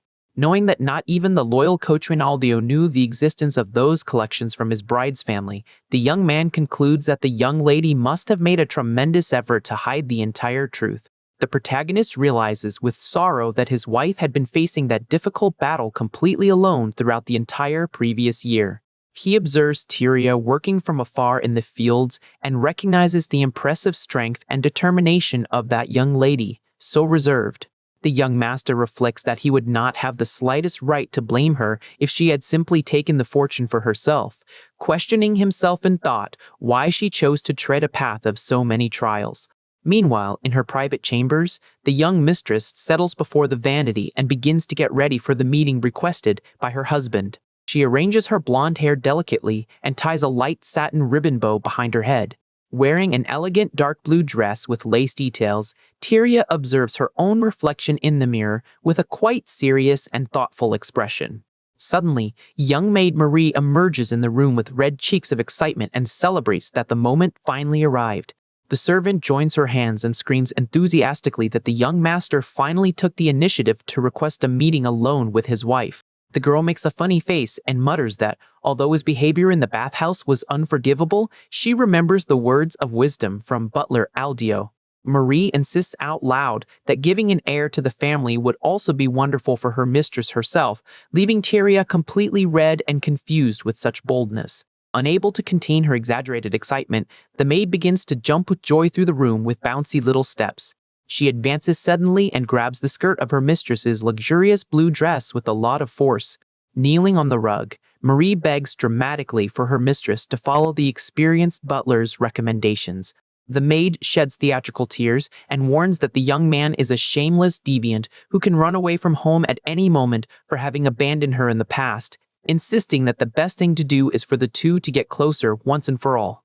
With a hilarious and exaggerated expression, the servant screams with all her strength for the young lady to run to bed with her husband to order a baby soon. Marie begins to make outlandish plans to have 2 babies, identical to her mistress, to avoid that any of them inherit the young master's runaway and perverted personality, causing an enormous cold sweat of shame in Tyria. Fortunately for the young mistress, firm knocks on the door interrupt the limitless prattle of the clumsy maid. From outside, Butler Aldio asks politely if she is already ready for the commitment, and she answers in a hurry that she is already leaving the room. Tyria and the butler's firm steps begin to echo through the imposing wooden hallway while they head to the meeting room. The young woman descends the stairs, questioning herself anxiously about what the subject of the conversation would be, since that was the first time he had requested a private meeting with her. With soft movements, Aldia holds the golden handles and opens the large double doors for the young mistress's entry. The experienced employee announces solemnly the mistress's arrival while Elric waits patiently sitting at the table. The young master, who was enjoying a cup of tea calmly before the large sunny window, raises his gaze and wishes her a warm welcome. Tyria enters the elegant tea room with calm steps and a countenance slightly flush with shyness. The sound of her shoe heels echoes through the environment while she approaches the tea table, prepared to receive them. The young man takes one last sip of his drink in a thoughtful manner while observing his wife settling in front of him.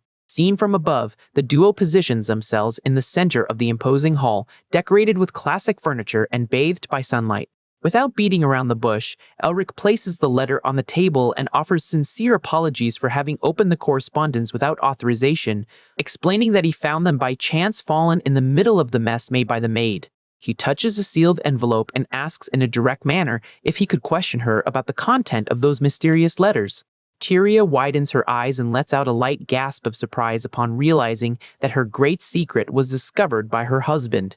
She lowers her head immediately, letting the shadow of her hair cover her face taken by sudden anguish.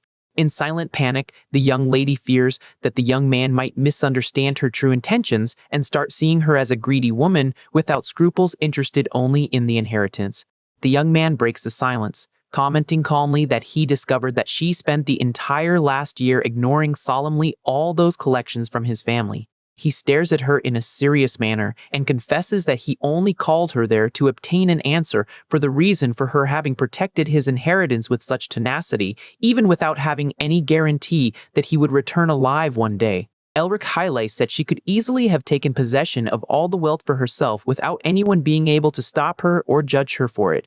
Deep down, the young man understands that to her, he was nothing more than a complete stranger after a decade of total distancing.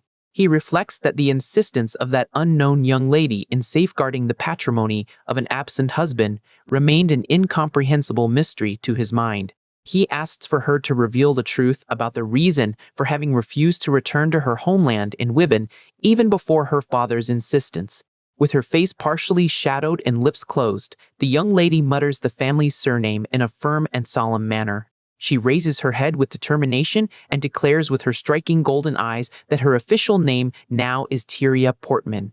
The young lady states with pride and authority that she is no longer the mistress of Wibben, but rather the legitimate mistress and protector of the entire Portman property. Without giving time for any response, she stands up abruptly and apologizes for needing to withdraw in a hurry for still having many pending obligations on the farm. The young mistress turns her back and moves away with quick and decided steps through the room, leaving her tea untouched on the table. Elric remains sitting in the chair with a drop of sweat on his forehead, completely stunned and without reaction before his wife's imposing and unexpected attitude. He observes in silence the void left by the young lady before the sunny window, trying to digest the impact of that powerful declaration of loyalty. Elric asks his wife why she decided to protect his part of the inheritance even without having any guarantee that he would one day return alive, highlighting that she could very well have kept all the fortune for herself. Tyria hesitates for an instant and begins to stammer shyly, trying to find the right words to answer her husband's questioning. She swallows hard and gets intensely flushed cheeks while trying to contain her nervousness before the young man. Raising her gaze with firmness, the young lady stares at him with her striking golden eyes and answers with simplicity that she acted that way for being his wife. Meanwhile, in the office, Elric holds a small knife and jabs it thoughtfully against the room's wooden wall panel. Sitting in his chair, the young master reflects in silence about everything that happened and his companion's real motivations. He remembers the young lady's strong declaration affirming that she now belongs to the Portman family and that she will assume the responsibility and duty of protecting that property. The sound of the blade clashing against the wall echoes through the silent room while he continues lost in his thoughts. Elric questions himself if the true hidden feeling behind that cold and formal answer was only the sense of duty of a noble woman. He realizes that she protected the entire remaining patrimony not out of greed, but to fulfill her obligation, an altruistic attitude that makes him remember instantly an old acquaintance from the past. The young man brings to memory the figure of Elvis Graham, a man who marked his military trajectory deeply. Elric recalls that he met Elvis on the battlefield as the third son of an influential family that had hired him as a mercenary during a territorial war. Despite having achieved victory with few casualties, the triumph was not complete, as Elvis ended up suffering serious injuries that left him permanently in a wheelchair. Even incapacitated from fighting, the noble maintained a haughty posture and stated that he needed to continue fulfilling his social role. He used to say that those born into nobility carried the burden of setting an example for others, and that war was only the stage for him to exercise his duty. At the time, Elric even questioned him if it was contradictory to act that way, being only the son of a concubine and half-commoner. With a sarcastic smile, Elvis answered that he preferred to see himself as half noble, and that by fulfilling half of his obligations, he ended up sacrificing half of his own body. Fulfilling what he had promised, the man retired from combat to live in a quiet manner and ended up marrying a few years later. Back to reality, the protagonist removes the blade from the wooden wall with a firm movement. He mutters to himself about the weight of the words responsibility and duty that so much seem to guide his wife's actions. Although he recognizes that he will never be able to repay Tyrius 10 years of sacrifice, the young man knows he is not totally tied hand and foot before that situation. Aware that the young lady's greedy family will continue sending correspondence collecting the inheritance, he deduces that their apparent physical absence is due to some impediment and not for lack of desire. Knowing that his wife will never reveal her deepest feelings, even if he insists on the subject, Elric decides to act on his own. Fortunately, the young man plans an alternative path to discover the entire truth behind that story once and for all. With that, a carriage travels toward the luxurious property of the Wyben family. Elric arrives before the iron gates of the imposing mansion and concludes that the best strategy at the moment is to make a direct approach. The young master walks elegantly through the garden, recognizing the grandeur of the place and feeling confident for the confrontation that is to come. Meanwhile, from inside the residence, the hosts have already been informed of the visit and comment with disdain about the young man's audacity in finally showing his face. Baron Wyben and his wife walk hurriedly through the hallways, distilling poison against their son-in-law and calling him an unusable wretch of humble origin. The Baroness complains furiously that he should have disappeared forever and accuses the young man of having returned only to sniff around and steal their daughter's inheritance. With a gloomy and greedy look, the Baron worries about the possibility of the young man trying to claim his legal rights over the fortune left by Hoven. The couple of nobles follow with quick steps toward the visiting room to confront the unwanted visitor. They walk side by side through the luxurious rooms, determined not to allow the young man to keep the assets of the Portman family. The Baron rails irritably, labeling his son-in-law as a piece of self-interested trash who only cares about money. His wife agrees fully and adds that the young man wasted an entire decade of Tyrius life, remembering dramatically all the high cost and effort they took to raise the young lady. The greedy noble focuses his attention on the valuable inheritance left by the late patriarch of the Portmans. They march decided, convinced that they need to confiscate that fortune to compensate for all the supposed damages they suffered. With a sudden movement, the Baron holds the golden handle and opens the meeting room door. Upon entering, they come across Elric elegantly dressed and leaning on his cane, waiting patiently for his in-laws' arrival. The young master bows politely and introduces himself formally as Elric Portman, offering sincere apologies for the long delay in coming to visit them. Sitting at the table with his arms crossed, the Baron comments with irony about the 10-year disappearance, while his wife pretends to understand the situation with a fake smile behind her fan. Without losing time with formalities, the young man mentions directly that he had the opportunity to read the letter sent by them to his mansion. The father-in-law finds it ridiculous that the young man only read the message now, but insists on accelerating the conversation, stating that he sent the letter out of pure paternal concern for his daughter's abandonment. He accuses Elric of being a shameless person for having abandoned Tyria after the Wyben family helped elevate the Portmans to the status of nobility, mentioning greedily the great inheritance left by the late patriarch. The Baron lets out a laugh of mockery and insults openly his son-in-law's humble origin, ironizing the fact that he returned crippled and questioning his capacity and right to manage any fortune. He clears his throat and says in an arrogant manner that, as the inheritance had been managed exclusively by Tyria, the young man clearly has no aptitude for business. On the other side of the table, the couple of nobles throws their cards on the table in a direct manner, demanding the delivery of the entire Portman fortune as financial compensation for the abandonment of their daughter. The patriarch of the Wibbons insists that his son-in-law is shameless for wanting to claim the assets and doubts that he would give any useful destination to the money inherited from his father. Hiding her greedy smile behind her fan, the Baroness supports her husband and adds that the young man has no competence to manage the lands, lamenting falsely the suffering of her daughter. With gloomy and malicious looks, the couple of nobles concludes that the best solution is that they assume total control of the fortune, guaranteeing that they will give excellent use for every cent of the inheritance. Faced with all those absurd demands, Elric only lets out a long and heavy sigh. He feels his eyes burn with fury and thinks about how that situation is repugnant, realizing that, behind all the chatter, the only real goal of that couple is to steal the inheritance left by his late father now that Tyria is alone.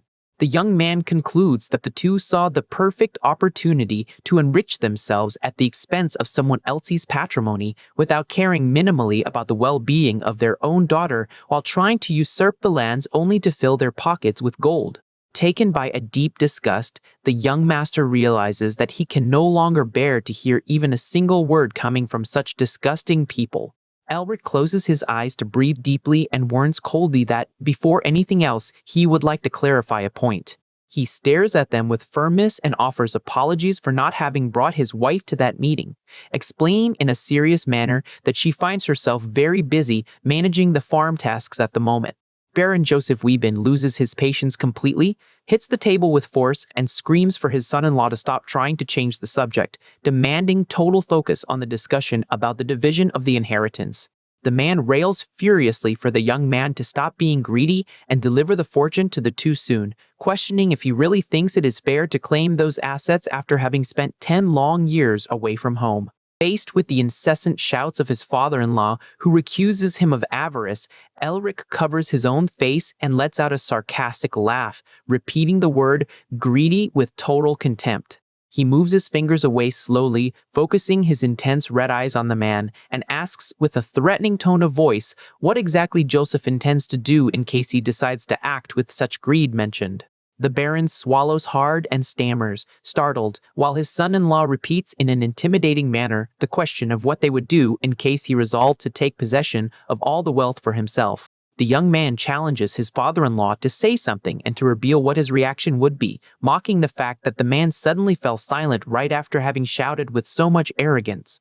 Without giving chances for answers, Elric strikes the table with force and asks in a harsh manner if the noble's proud mouth dried so quickly before a real confrontation. The Baron trembles and screams, infuriated, while he insults his son-in-law as an insolent wretch.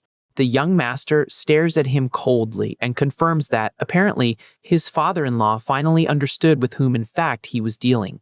The young man remembers his 10 years of pure survival on the battlefields, recalling that there is no need for exaggerated movements or to demonstrate foolish fury against weak opponents. He reflects that, in the end, nothing will change the final result of that situation, regardless of the meaning he tries to give to his own actions.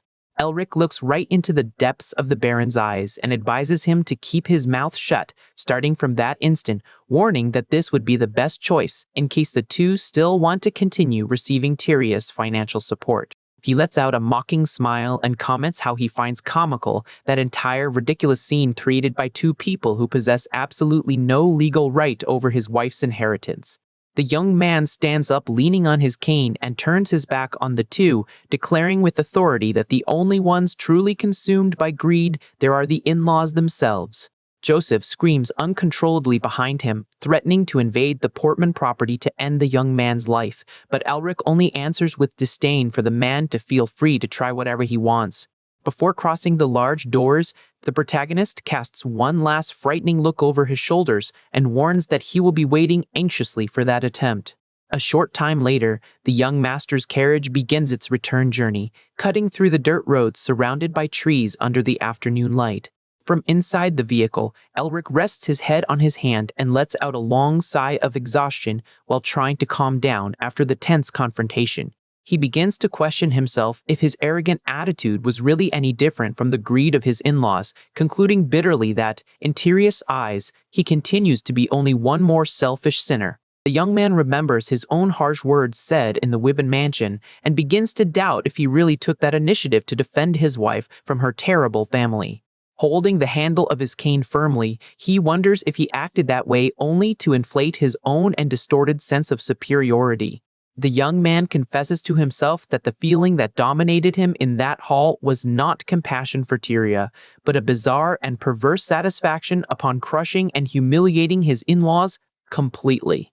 At that instant, he recalls the imposing voice of his late father, Hovin Portman, demanding in a relentless way that he do his part to deserve the support he received. Taken by a mixture of anguish and regret, Elric realizes with terror that he is nothing different from his late father, being only one more selfish man who thinks only of himself. Suddenly, the coachman is startled by a strange noise coming from inside the carriage cabin and pulls the horse's reins immediately. Elric pushes the vehicle door in a hurry and rests his hand on the wooden side with a lot of force. The young man leans out and begins to vomit violently on the ground, suffocated by a sudden crisis of anxiety and repulsion of himself. Gasping and with sweat dripping down his pale face, he tries to catch his breath while murmuring that he is a truly deplorable human being without salvation. The young master remains there, leaning on the carriage parked on the side of the road that cuts through the immense golden wheat field under the afternoon sky. Suddenly, the soft sound of footsteps crushing the dry vegetation breaks the silence of the location, making him turn in the direction of the noise. Still sweating cold due to physical malaise, the young man looks to the sides trying to identify who is approaching. His reddened eyes widen in complete astonishment upon focusing on a quite familiar figure in the middle of the plantation. He spots Tyria standing in the middle of the vast wheat fields, wearing her simple peasant clothes under the soft glow of the sunset. The soft breeze of the afternoon agitates the young lady's blonde hair, who observes the golden horizon with her habitual serenity. The protagonist mutters his wife's name with a trembling voice, deeply touched to find her in that isolated place. Forgetting his own physical pain in the cane, he begins to walk in a hurry toward her, questioning himself in thought about everything she went through. He runs with difficulty through the wheat field, being invaded by an immense guilt upon reflecting on how much the young lady must have suffered silently in the hands of her own selfish parents.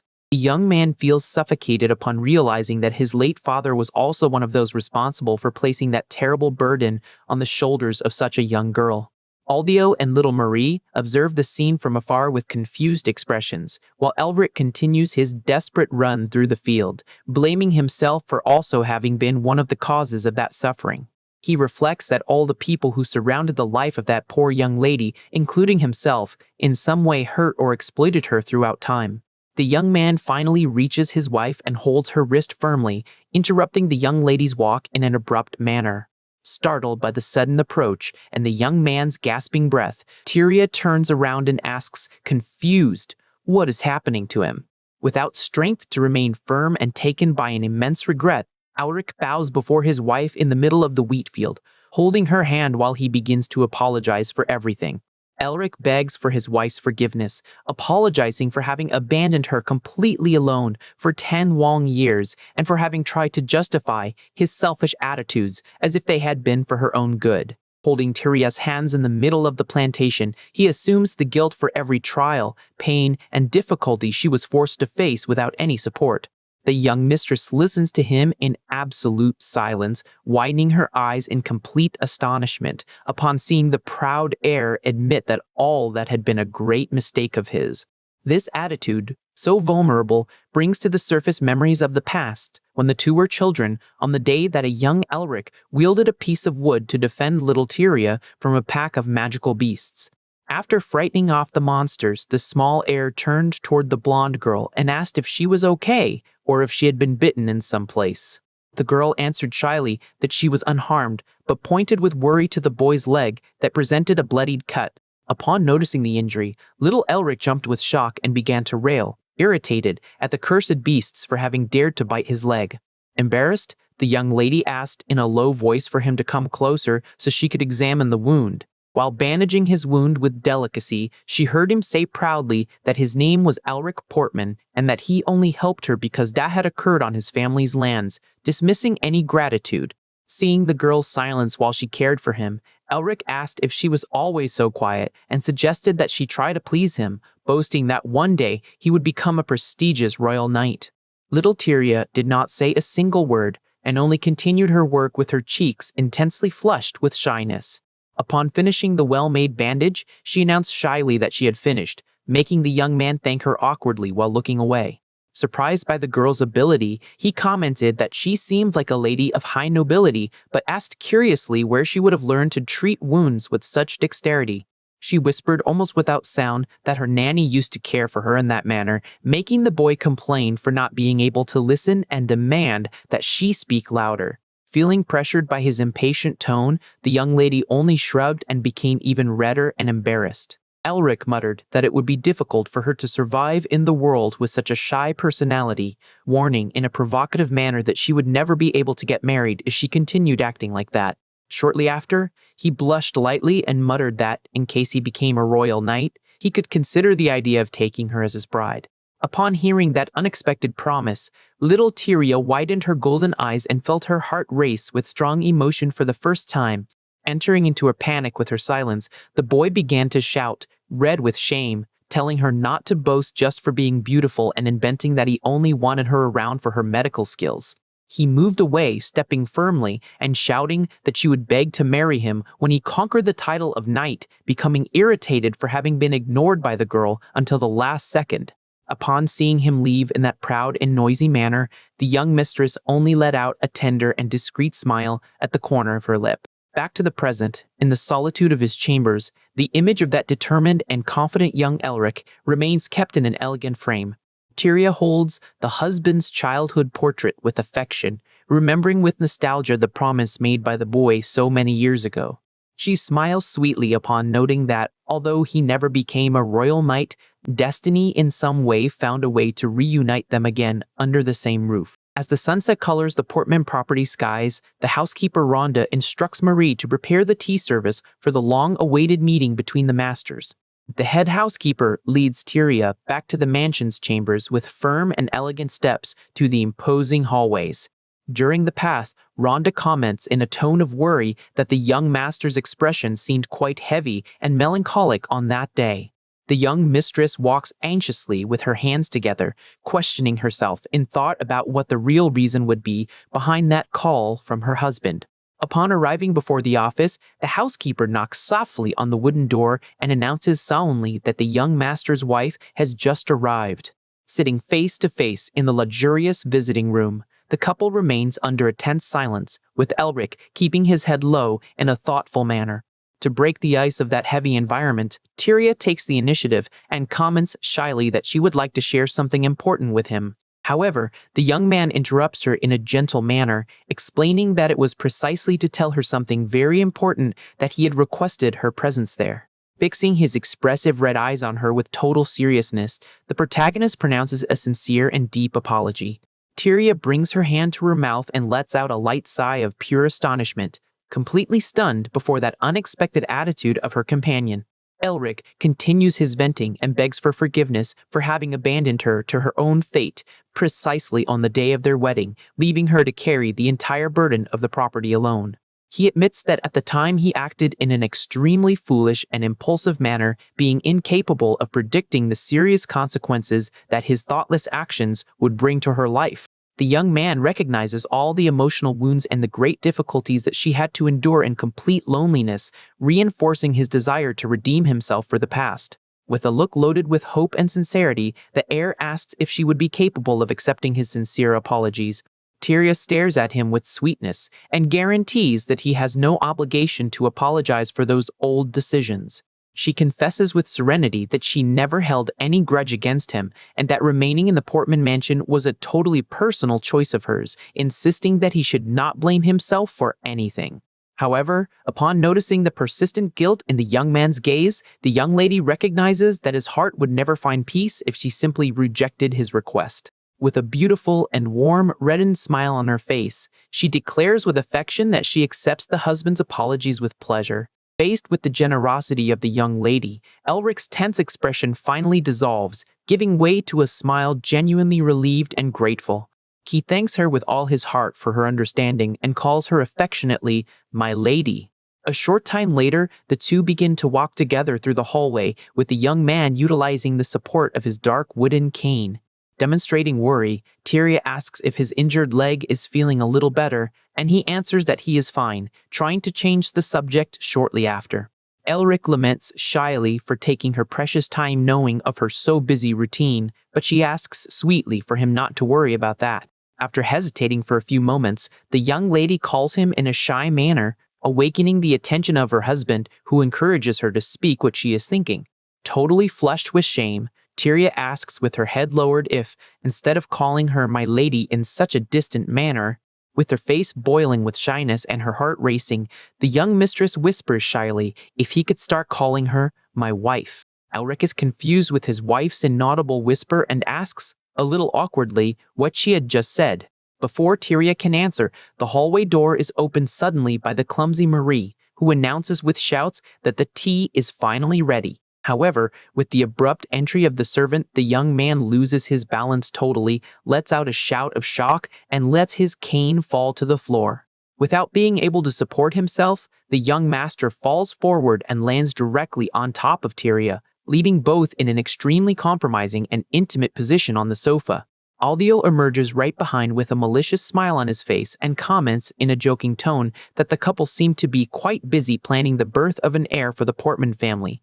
Completely red with shame and panic, Elric stands up in a hurry while trying to explain to the butler that was only a terrible accident.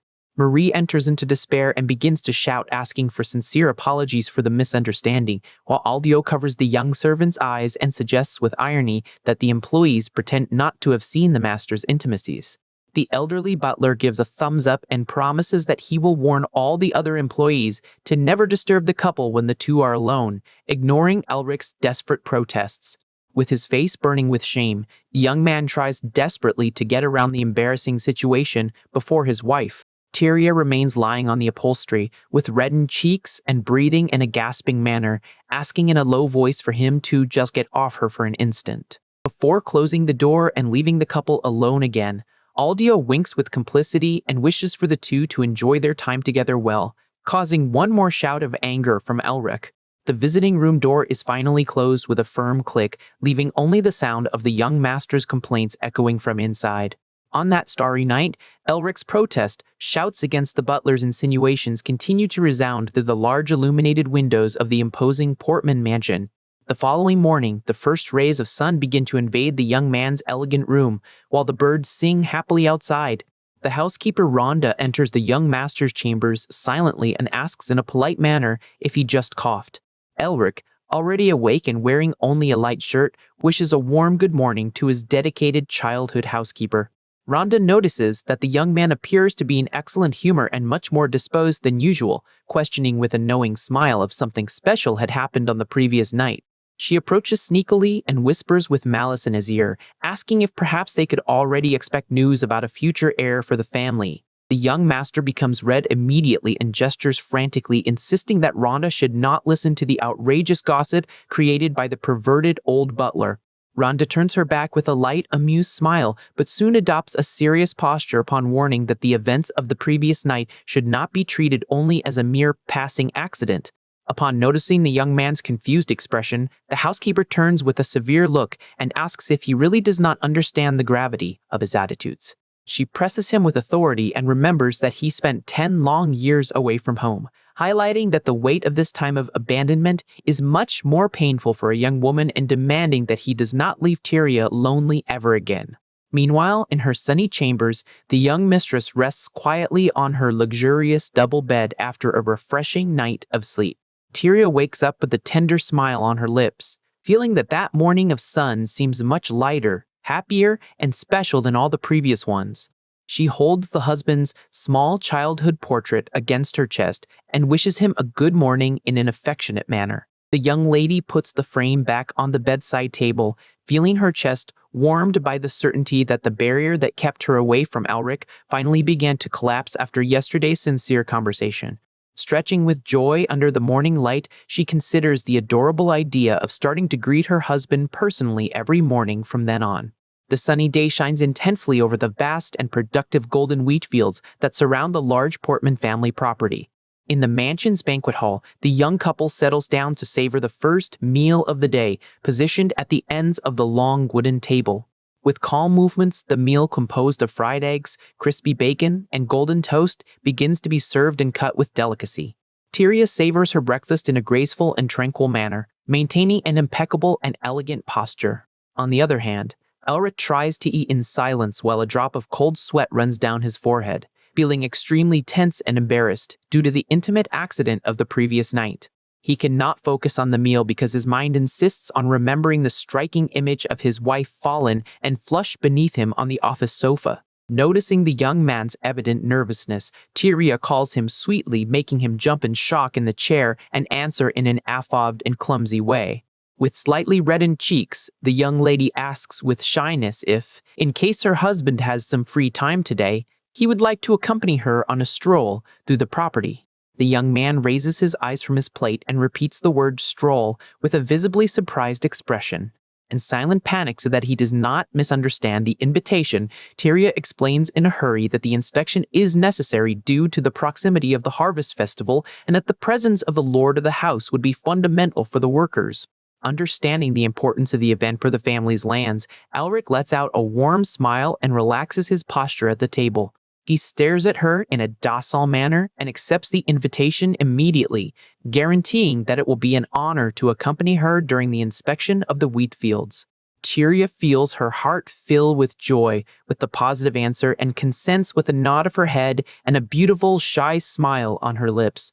Hours later, in the mansion's dressing chambers, Rhonda asks if the dress corset is not too tight, and the mistress answers calmly that the attire is perfect.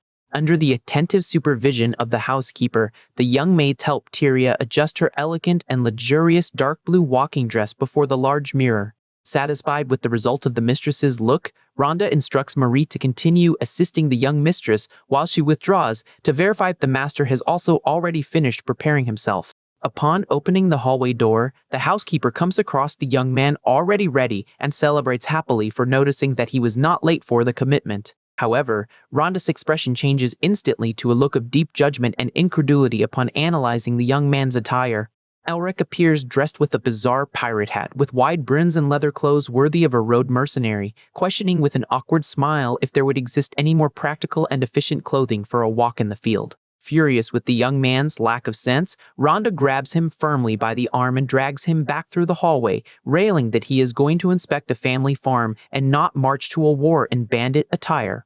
She pushes Elric's personal closet doors with force, determined to put a definitive end to that visual shame.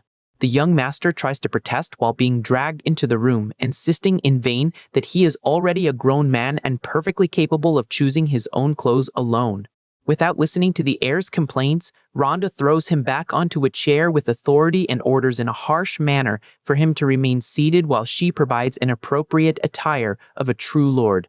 Rhonda pulls her white gloves in an intimidating manner and declares that a noble must always dress with the dignity that his position demands, warning that she will completely change his look at that exact moment. Ignoring the young man's desperate appeals, the housekeeper begins to rip off the leather pieces and the pirate hat with quick and accurate movements, getting rid of those bland colors.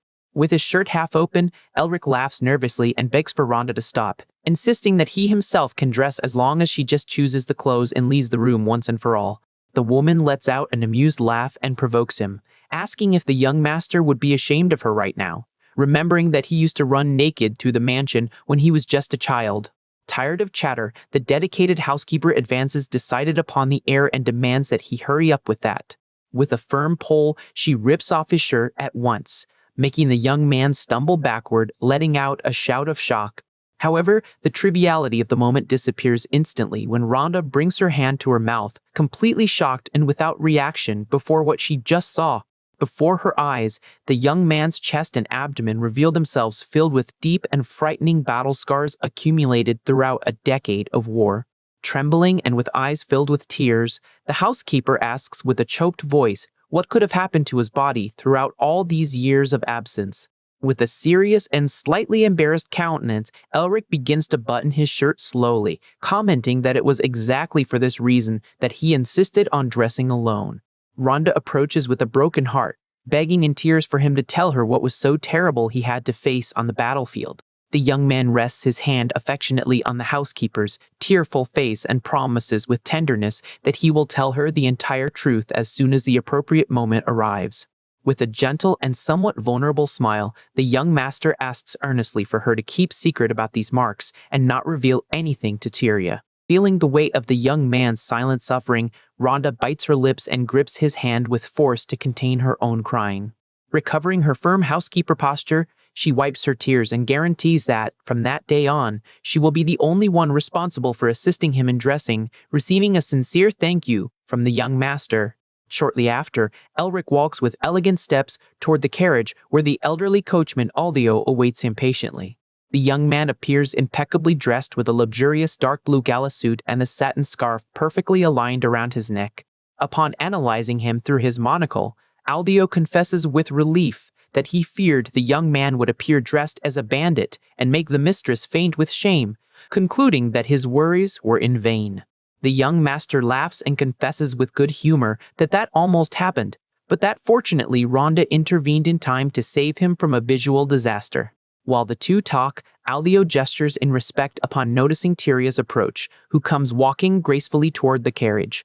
Accompanied by her maids, the young mistress appears stunning in her blue dress, confessing shyly that she made more effort than usual on her look for being the first official outing of the two together. Elric stares at her completely hypnotized by such beauty and, with intensely reddened cheeks, can only stammer that she is absolutely wonderful. Tyria thanks him with a sweet, reddened smile of shyness, while Rhonda observes the scene from afar and decides to keep the secret of the scars upon seeing the mistress genuinely happy with her husband.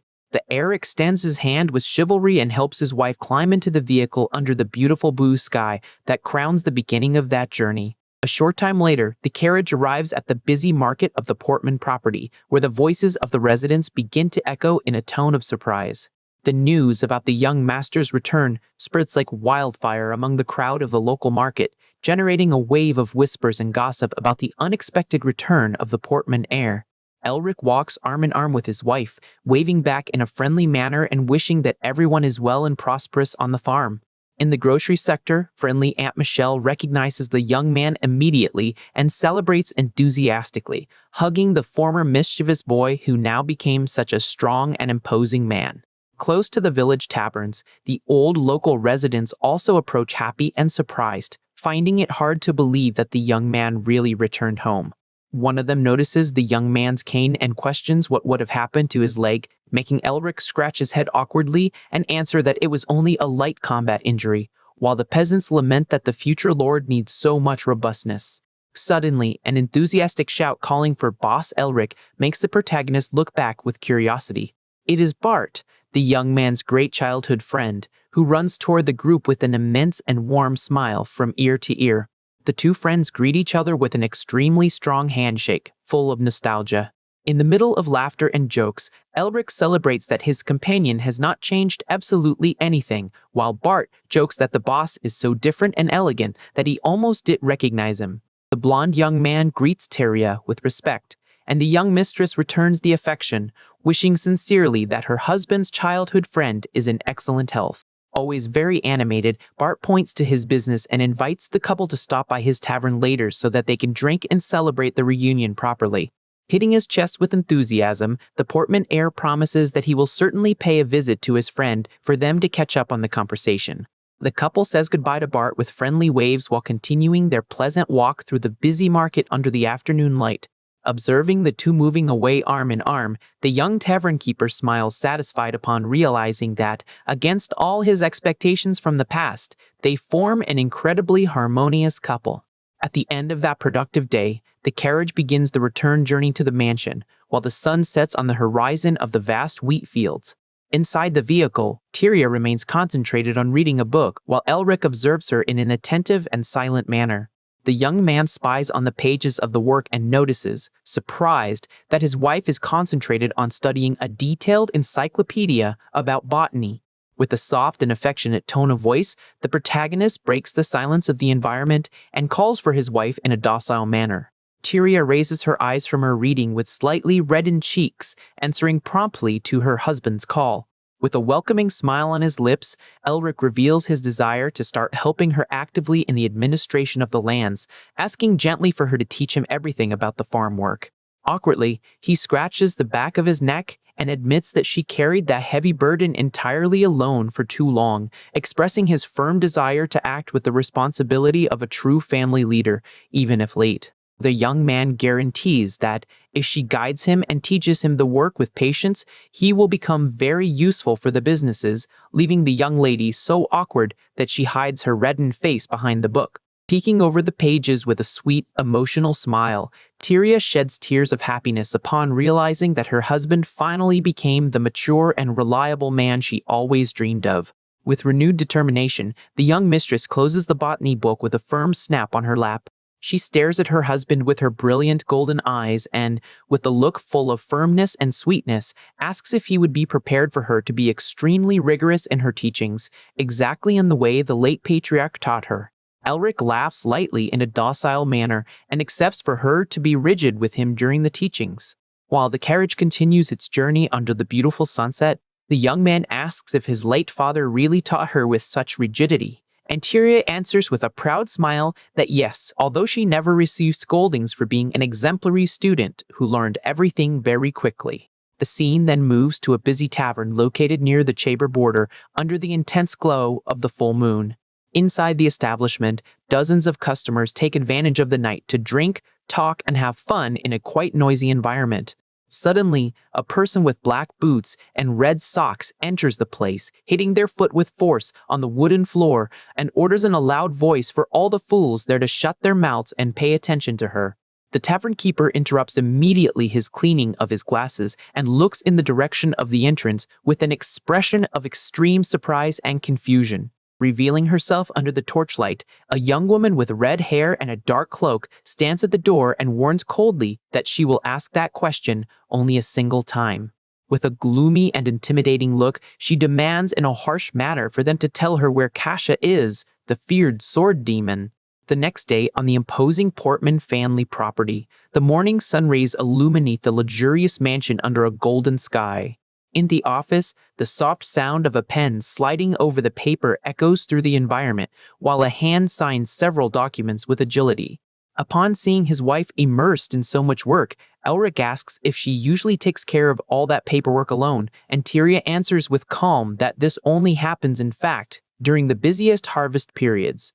Tyria then raises her eyes from her writing in a shy manner and calls him Lord, making the young man ask gently for her to say what she desires. With reddened cheeks, the young mistress questions if he would consider giving a public speech during the harvest festival to officially commemorate his return to the fief. The suggestion leaves the Portman heir quite tense and sweating cold, making him smile from the corner of his mouth while he ponders apprehensively about the idea of making a pronouncement before so many people. At that moment, he remembers his war times when the Parvan soldiers shouted words of order and demanded furiously the death of all their enemies on the battlefield. The protagonist recalls that in the time when he acted as the relentless mercenary Kasha, he simply detested and ignored any type of motivational speech while he rested in silence. He never climbed onto platforms to utter beautiful words and never had the slightest intention of acting as an inspiring leader for others. Elric knows very well that the true reason why he stepped into those desolate war scenarios had no relation to noble ideals. In the end, he marched to combat only because he desperately needed a target to discharge all his aimless rage. Taken by this blind hatred, the young man hacked down mercilessly all the enemy soldiers who crossed his path under the bloody sky. As if he were a rabid and uncontrolled dog, his only objective was to annihilate anyone who dared to stand before him. Upon remembering his old monster space covered in blood, Elric questions himself if someone so corrupted would have the right to give a speech to the people, until he is brought back to reality by Tyria's sweet voice. Waking up from his gloomy memories, the young man nods in an affable manner and apologizes hurriedly to his wife for having become distracted suddenly. He then suggests with a comforting smile that Tyria herself give the festival's official speech while he remains firm by her side to support her in public. The young mistress accepts the proposal with pleasure and agrees that she herself will assume the responsibility of giving a speech to the residents in this harvest. She smiles with tenderness upon thinking that having her dear husband by her side during the event is already more than enough to make her happy. Later, before a large crowd gathered in the village square, Tyria begins the harvest festival, thanking immensely all the residents for the excellent work carried out throughout the year.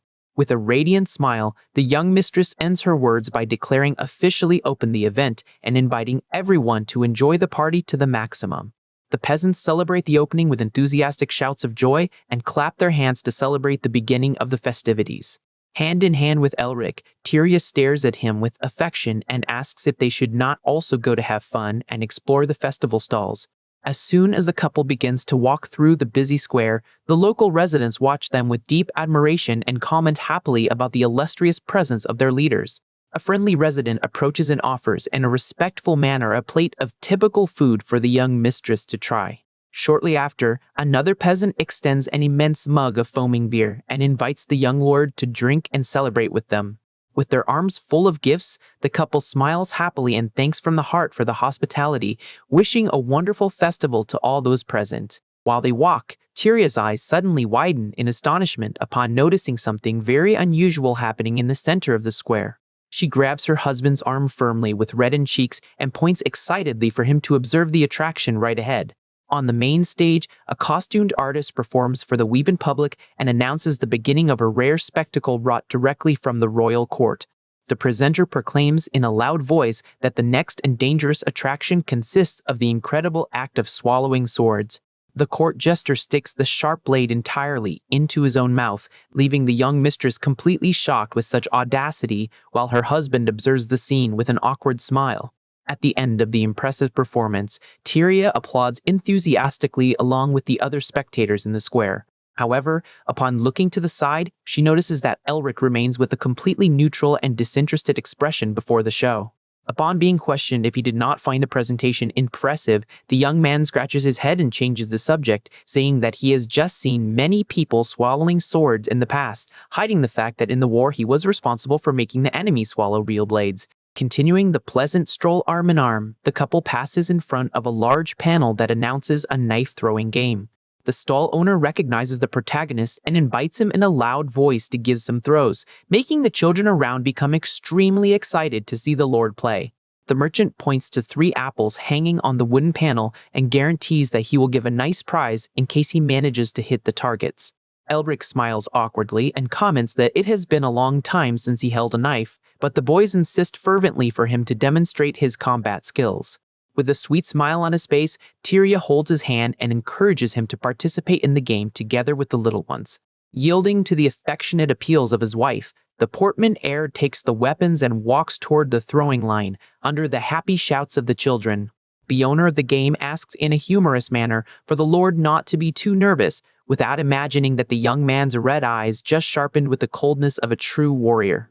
With quick movements and an impeccable posture, Elric throws the blades with surgical precision and hits squarely the exact center of all the apples without the slightest difficulty.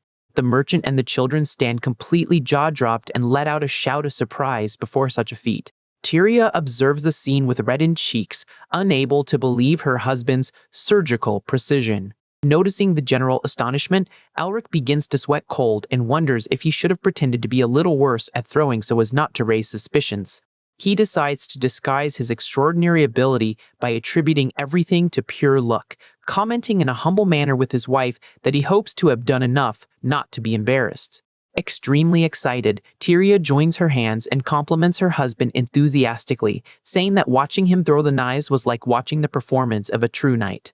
Upon noticing that his wife is much more animated and radiant than usual thanks to the festive atmosphere, the young man smiles from the corner of his mouth and feels genuinely happy for her. The owner of the game then approaches with a large straw package and extends the deserved prize to the young master. He explains with an immense smile that the gift prepared by the Guild of Merchants is a valuable basket full of fresh eggs. With extreme generosity, Elric refuses the prize in a gentle manner and asks for the man to deliver the basket of eggs to the local children, who celebrate enthusiastically with the young leader's attitude. Tyria stares at him with a look deeply tender and comments with admiration that he is an extremely kind man. Somewhat awkward, Elric reveals that he was just remembering the past, telling that he also used to win those packages of eggs when he was a child and felt immensely happy upon finding a golden egg hidden among them. With a beautiful laugh, Tyria remembers that the young man used that valuable golden egg to buy a metal helmet of an old knight of the village, although the piece was so immense that it looked like a bucket upside down on his child's body. The young master is totally shocked and widens his eyes, questioning surprised how the wife could know such an intimate detail of his childhood.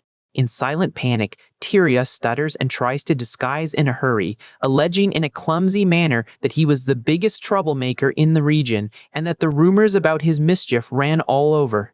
However, she bites her lips and thinks to herself that she cannot by any means reveal the true reason behind that knowledge. The truth is that the little girl used to watch him in secret from behind the trees every day, feeding from that time the deep desire of becoming the bride of that mischievous boy. Bringing her back to the present, the young man calls her in a soft manner to capture her attention. With a welcoming smile on his lips and an extended hand in a chivalrous manner, Elric warns that the post-ceremony party is about to begin and asks if they should follow toward the central square. Feeling her chest warmed by so much affection, Tyria holds her husband's hand firmly and accepts the invitation with a beautiful smile. Under the beautiful starry sky of the night, the festival presenter raises a lit torch before the crowd and announces the beginning of the traditional illumination ceremony to start the party.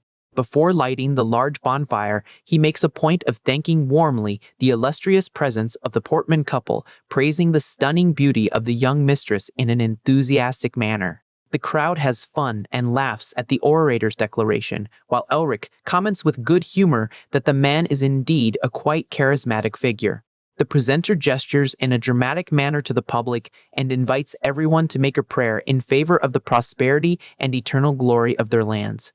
However, in a totally unexpected manner, he declares in a loud voice that the ceremony must begin with a passionate kiss between Lord Elric and Lady Tyria. Upon hearing the bold proposal, the two young people jump in shock and stare at each other, completely embarrassed and without reaction. Tyria feels her cheeks burn with shame upon realizing that she will have to kiss her husband before the entire village gathered. Meanwhile, the presenter continues giving a speech on the central stage with his torch raised before all those present. The festival host insists once more in a loud voice about the importance of performing that beautiful tradition to bless the local lands. He gestures enthusiastically and summons formally the two leaders to proceed with the expected rite of the kiss. With intensely reddened cheeks and racing hearts, the two young people exchange looks filled with hesitation and shyness. From the middle of the crowd, Bart lets out a provocative laugh and shouts for his childhood friend to hurry up with that, making Elric mentally curse the intrusive tavern keeper. Always very playful, the young tavern keeper encourages the entire public to begin a chorus to give the necessary courage to the young master. In a matter of seconds, dozens of local residents begin to applaud and shout in unison for the couple to finally kiss. Seeing that there is no way to escape that pressure, Elric leans slightly toward his wife and asks for permission for an instant in a docile manner. With a quick movement full of attitude, the young man pulls her by the waist and tilts her gently backward in an extremely cinematic and romantic embrace. He approaches firmly her lips, leaving the young mistress with widened eyes and her heart beating in her throat before such physical proximity. With reddened cheeks, the young man moves slightly away and offers whispered apologies, explaining that he did that only to satisfy the festival people's expectations and make them stop with the insistence. Tyria closes her eyes with a docile smile and answers that she understands perfectly the husband's decision to follow with the festive tradition. However, she pulls him suddenly by the neck in a decided manner and declares that she does not intend only to pretend or fulfill expectations, sealing her lips onto his in a deep and passionate kiss. Faced with such a display of affection, the crowd goes wild with ear-splitting shouts of celebration while the large bonfire is finally lit in the background. Under the spectacular glow of the full moon, the peasants celebrate happily, wishing for the couple's love to be eternal and that it brings endless glory for their lands. Hours later, the imposing Portman mansion rests silent under the mantle of the starry night while silence takes over the hallways. Inside her luxurious room, Tyria appears kneeling on the bed and buries her face in a pillow to muffle her shouts of pure embarrassment. She pulls in air in a gasping manner with intensely red cheeks, almost unable to breathe due to the internal agitation. Her brain insists on replaying the scene of the passionate kiss in slow motion, making her question herself in despair about what on earth she had in her head to take such a bold and sudden attitude with her husband.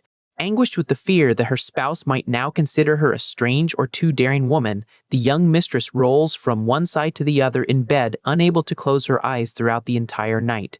On the other side of the hallway, Elric himself also finds himself totally awake and lying on his back, touching his own lips in a trance while his heart beats in an uncontrolled manner.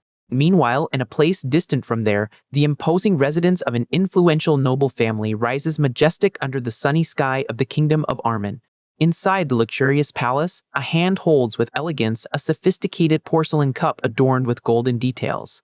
A mysterious man with round glasses and blonde hair takes a calm sip of his hot drink, starting his daily activities with absolute tranquility. Secretary Agnes Blackmire approaches the luxurious desk and informs Edward White that the Imperial Army forces managed to break the defense lines of the Falbin and Chabor borders. Upon hearing the news, the blonde man places his cup back on the saucer and comments with disdain that since Cash's departure from the battlefields, the defenses of those regions began to crumble in an inevitable manner. Officially identified as the Duke of Gold, Edward White, he smiles satisfied and highlights that having the mercenary Casha as the main target of his plans was an absolutely brilliant move on his part. Beside him, with a cold and inexpressive posture, his efficient secretary Agnes Blackmire listens to the boss's words without demonstrating any reaction.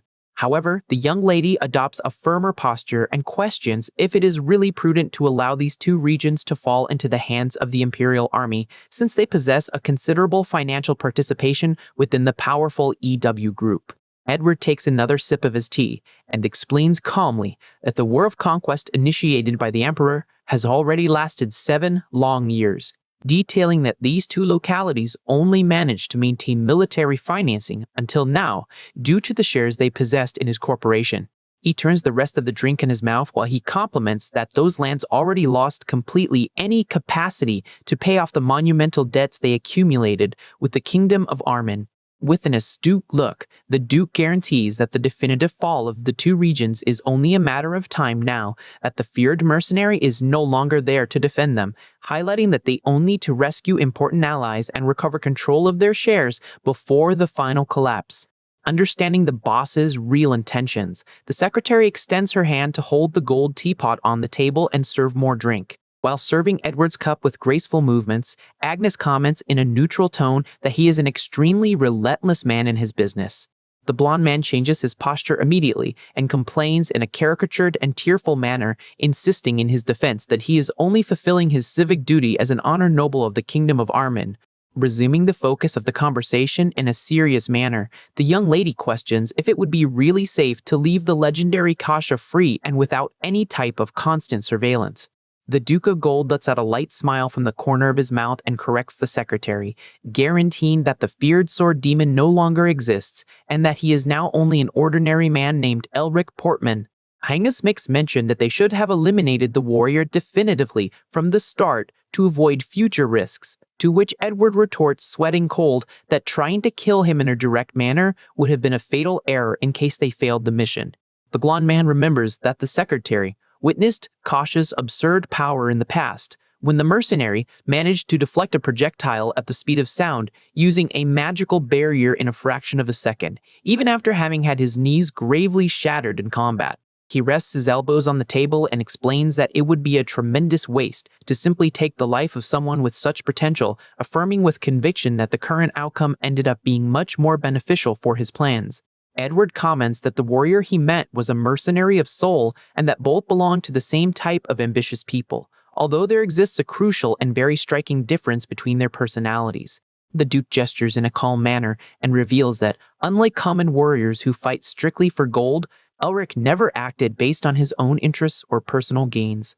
with a gloomy and intimidating look, the blonde man confesses that, knowing exactly the young man's nature, he took the decision to keep him under his absolute control and manipulate his actions as if he were a marionette. He points out that, without the presence of the sword demon on the front line, the military conflicts will soon enter an inevitable impasse, forcing various desperate nations to seek the financial support of the EW Corporation. Agnes listens to the explanation attentively and concludes that during this economic and military impasse, the retired warrior will become the perfect weight to destabilize the balance in favor of Edward, allowing the company to accumulate wealth even more monumental. Upon hearing the assistant's perfect reasoning, the Duke of Gold becomes extremely emotional and with eyes shining with happiness for her perspicacity. He jumps from the chair with an immense smile on his face and points enthusiastically to the young lady, celebrating in a noisy manner for her being such an intelligent and sharp assistant. Always very effusive, the young man walks toward Agnes with open arms, insisting that she come to him to receive a strong hug of gratitude. However, his attempted approach is interrupted in a brutal manner by an accurate blow that makes him spit out so much pain. With his fist still closed and a glacial countenance, the secretary passes over the boss fallen on the floor and warns him seriously not to try any tricks with her, guaranteeing that she will not take it lightly only for him being young. Back to the Wibbin lands. The day dawns sunny and with few clouds over the luxurious mansion of the Portman family. In his personal chambers, Elric observes his own reflection in the mirror, while the housekeeper Rhonda assists him to adjust his elegant walking overcoat. The young master walks toward the main hallway accompanied closely by the trusted housekeeper, moment in which he spots his beautiful wife approaching from afar. Upon bumping into her husband right in the morning, the young mistress becomes instantly with reddened cheeks and calls him in a shy manner. Elric also cannot contain his own nervousness and turns around with a slightly reddened face upon greeting her in a hesitant tone. Noticing the adorable tension and the clear embarrassment that hangs between the couple after the night of the kiss, Rhonda lets out a provocative laugh and approaches to stir up the conversation in a relaxed manner. In total panic of shame, the young mistress turns around abruptly and runs away through the hallway as fast as her legs can endure. The young man scratches the back of his neck awkwardly while observing his wife's desperate escape under the attentive and analytical gaze of the housekeeper who is right behind him. Curious about the bizarre behavior of both, Rhonda questions if the two could have fought, commenting that she had been very happy to hear rumors that the climate between them was quite warm during the celebration of the previous night. The young man gestures frantically and tries to explain that everything did not pass of a provocation of his friend Bart, to which the housekeeper corners him with malice, asking if at least the warm part of the rumor was true. Completely embarrassed and with his face boiling, the protagonist decides to change the subject immediately and questions who would be the important guests who would arrive at the fief today. Resuming her professional posture, the housekeeper clarifies that an important commercial delegation coming directly from the Western Kingdoms is about to disembark at the location. Upon listening to the mention of the Western Kingdoms, Elric's look becomes serious and a drop of cold sweat runs down his forehead due to the memories of his military past. She explains enthusiastically that the high-quality wheat produced in their lands attracts delegations from several countries annually, revealing happily that even the powerful kingdom of Armene decided to participate in the bidding this time. Elric bites his hand as a sign of pure apprehension, fearing that some of the foreign representatives might recognize his true identity as the feared mercenary and bring serious problems for the peaceful barony. The housekeeper ponders that the responsibility of welcoming them would be normally tedious, but argues that it would be much more appropriate that the lord of the house assume this role of leadership now, receiving the young man's reluctant agreement. A short time later, the young master appears at the imposing Wibbin train station, accompanied by the loyal coachman Altheo, who asks patiently for him not to be so tense with the encounter. The coachman guarantees in a humorous manner that it will be enough to pronounce some formal nobility greetings as he himself taught him for everything to run perfectly well, receiving a sincere thank you from the young man. The protagonist takes a deep breath and tries to calm his own thoughts, rationalizing that none of the surviving warriors who witnessed his fury on the battlefields would come to a peaceful region of the interior only to negotiate wheat. He slides his hand discreetly under his coat to ensure that his hidden weapon is in its place, although he knows very well that there should not exist any plausible reason to utilize it today. Suddenly, the gigantic steam locomotive appears on the platform's tracks, emitting a noisy whistle and announcing the arrival of the foreign delegation at the train station. With the noise of brakes and the opening of the passenger car doors, the first members of the delegation begin to disembark on the stone platform. With an impeccable lord posture, Elric takes a step forward arm in arm with his cane and gives an official welcome to the visitors in the name of the Portman family. However, at the instant he raises his eyes to face the newcomers while offering the property's carriages for the transport, the young man jumps in shock upon coming across a presence totally unexpected before him. The man in the green suit and greenish mustache takes a step back, sweating cold of absolute dread. Under Elric's penetrating gaze, the memories of a bloody past seem to come to the surface in a frightening manner. Trembling and completely pale, the man extends his hands, stuttering of dread, and asks if he is the terrible mercenary Kasha. The scene then returns briefly to the luxurious residence of Edward White in the kingdom of Armen. The Duke of Gold runs desperate through the palace corridors, accompanied closely by Agnes, complaining that his sister did not alert him of anything about that unexpected visit. He opens the imposing doors of the main visiting hall with haste to receive the illustrious guest. With an immense smile and open arms, Edward greets happily his dear older sister. However, the young lady stares back at him in an impassive manner with an extremely sharp and impatient look. Revealing herself as the greatest shareholder of the corporation and known as the Flaming Flower, Egret Valentina awaits him with crossed arms on the sofa. Ignoring her scowl, the blonde man lifts her in the air in an affectionate manner and jokes that she seems to have grown quite a bit since their last encounter. With flames of pure fury in her red eyes, Valentina demands coldly that he put her on the ground before she incinerates him right there. The Duke of Gold becomes totally trembling with dread and agrees immediately to put her back on the seat. Without losing time with formalities, the young woman with red hair charges for answers and demands to know if he finally discovered the mercenary Kash's whereabouts. Edward scratches his head awkwardly and stammers, saying that the warrior simply disappeared like a ghost, making the task of locating him extremely difficult. Valentina screams furious and threatens him, saying that she will withdraw all her shares from the corporation in case he does not find the sword demon, causing an immediate panic in the young man, who begs desperately for her not to do that. She squeezes firmly his cheek with disdain and orders harshly that, if he does not want to go bankrupt, he must locate and bring the bastard Kasha to her presence as soon as possible. She then turns her back in a dramatic manner, making her dark cloak sway in the air. Valentina exhibits an expression full of determination and firmness upon preparing to depart.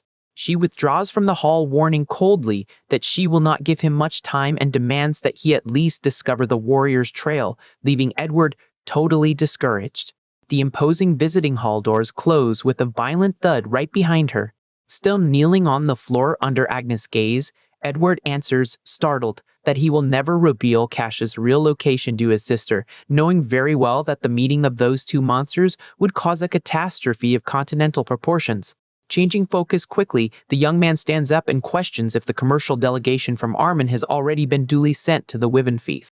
Agnes confirms that yes, but expresses her doubts, alleging that a crafty warrior like Kasha would hardly bite such an obvious bait of commercial relations. With a perverse expression full of malice, the Duke retorts that, although the mercenary Kasha would refuse, young Master Elric Portman will be forced to accept the commercial agreement because he prepared an irresistible proposal to save the barony. The scene then focuses on the passenger train crossing the vast and golden wheat fields of the Portman property. Inside one of the luxurious train cars, the startled Lord Polo travels in silence beside a noble with purple hair. Positioned right before the two commercial representatives, the elderly diplomat with gray hair stares at them with seriousness. He exhibits a cold and severe countenance while analyzing his subordinates in an attentive manner. The focus then returns to the busy Wyvern station platform under the steam noise of the locomotive. The important diplomat in a dark suit finally takes his first step out of the passenger car. Elric and Aldio make an elegant bow of welcome to receive warmly the illustrious delegation that has just disembarked. The young master smiles in a friendly manner and explains that he provided comfortable carriages to take them directly to the family mansion's dependencies. However, upon hearing Elric's voice, Lord Polo widens his eyes and becomes completely paralyzed with dread. Under the gloomy glow of the young man's red eyes, terrible memories of the past come to the noble's mind in an overwhelming manner. The merchant extends his trembling hand and begins to stutter with dread, almost unable to utter the words. In absolute panic, Lord Polo begins to shout and retreat, startled before the confusion of his traveling companions, while Elric freezes nervously upon realizing that he had the bad luck of reenacting precisely that man from his past, right there. The protagonist swallows hard and knows that, if his true identity as the Sword Demon is revealed, the entire Wyvern Barney will run a mortal danger, deciding that he needs to hide who he is at any cost. While Lord Polo begs desperately for them to turn the train back to his country, his companions try to calm him down, moment in which Elric intervenes calmly to make his presentation. With an incredibly goofy smile and pretending to be a dimwit, the young man scratches his head and introduces himself officially as Elric Portman, the current lord of those lands. The foreign noble is totally stunned and confused upon hearing that family name, questioning internally if that young man, so clumsy, would not really be the feared mercenary Kasha. Elric laughs in a friendly manner and asks if he is feeling well due to his clear paleness, making Polo breathe relieved upon concluding that such a smiling dimwit could never be the Sword Demon. He closes his eyes for an instant and remembers that the terrible assassin he witnessed in the war past was a completely different monster. In his memories of 5 years ago, an arrogant noble appears delivering a violent slap on the face of a humble employee during a luxurious imperial banquet. The incident causes an immense stir and generates whispers of discontent and disapproval among all the aristocrats present in the large hall. The ladies and gentlemen of high society observe the scandal with expressions of deep shock and indignation before such gratuitous aggression. Fallen on the marble floor after suffering a quick retaliation, the arrogant Lord Polo rails furiously that a worm of unknown lineage should never have dared to commit such insolence against him. Faced with the aristocrat's fury, young Elric Portman emerges impeccably dressed with a gray suit and begins to slowly remove his white gala gloves with a cold and merciless countenance. Without demonstrating any hesitation, the Portman heir delivers a humiliating slap on the noble's face using his own glove and declares that there is no need for more discussions. With a look of absolute disdain, the young man decrees that that serious offense to his family's honor must be resolved in a definitive manner, through a duel. Lord Polo accepts the challenge immediately, taken by a blind fury, ordering in a loud voice for the guards to bring 2 swords so that he can teach an unforgettable etiquette lesson to the insolent young man. During the heated discussion of the past, a strong voice demands that they stop immediately, revealing himself to be Lord Elvis Graham in his wheelchair. Elric interrupts his aggressive movement and looks back with a cold and totally indifferent expression. Elvis tries to appease the situation and offers sincere apologies to Lord Polo in the name of his companion, but the man with the mustache rails furiously that it is already too late for apologies.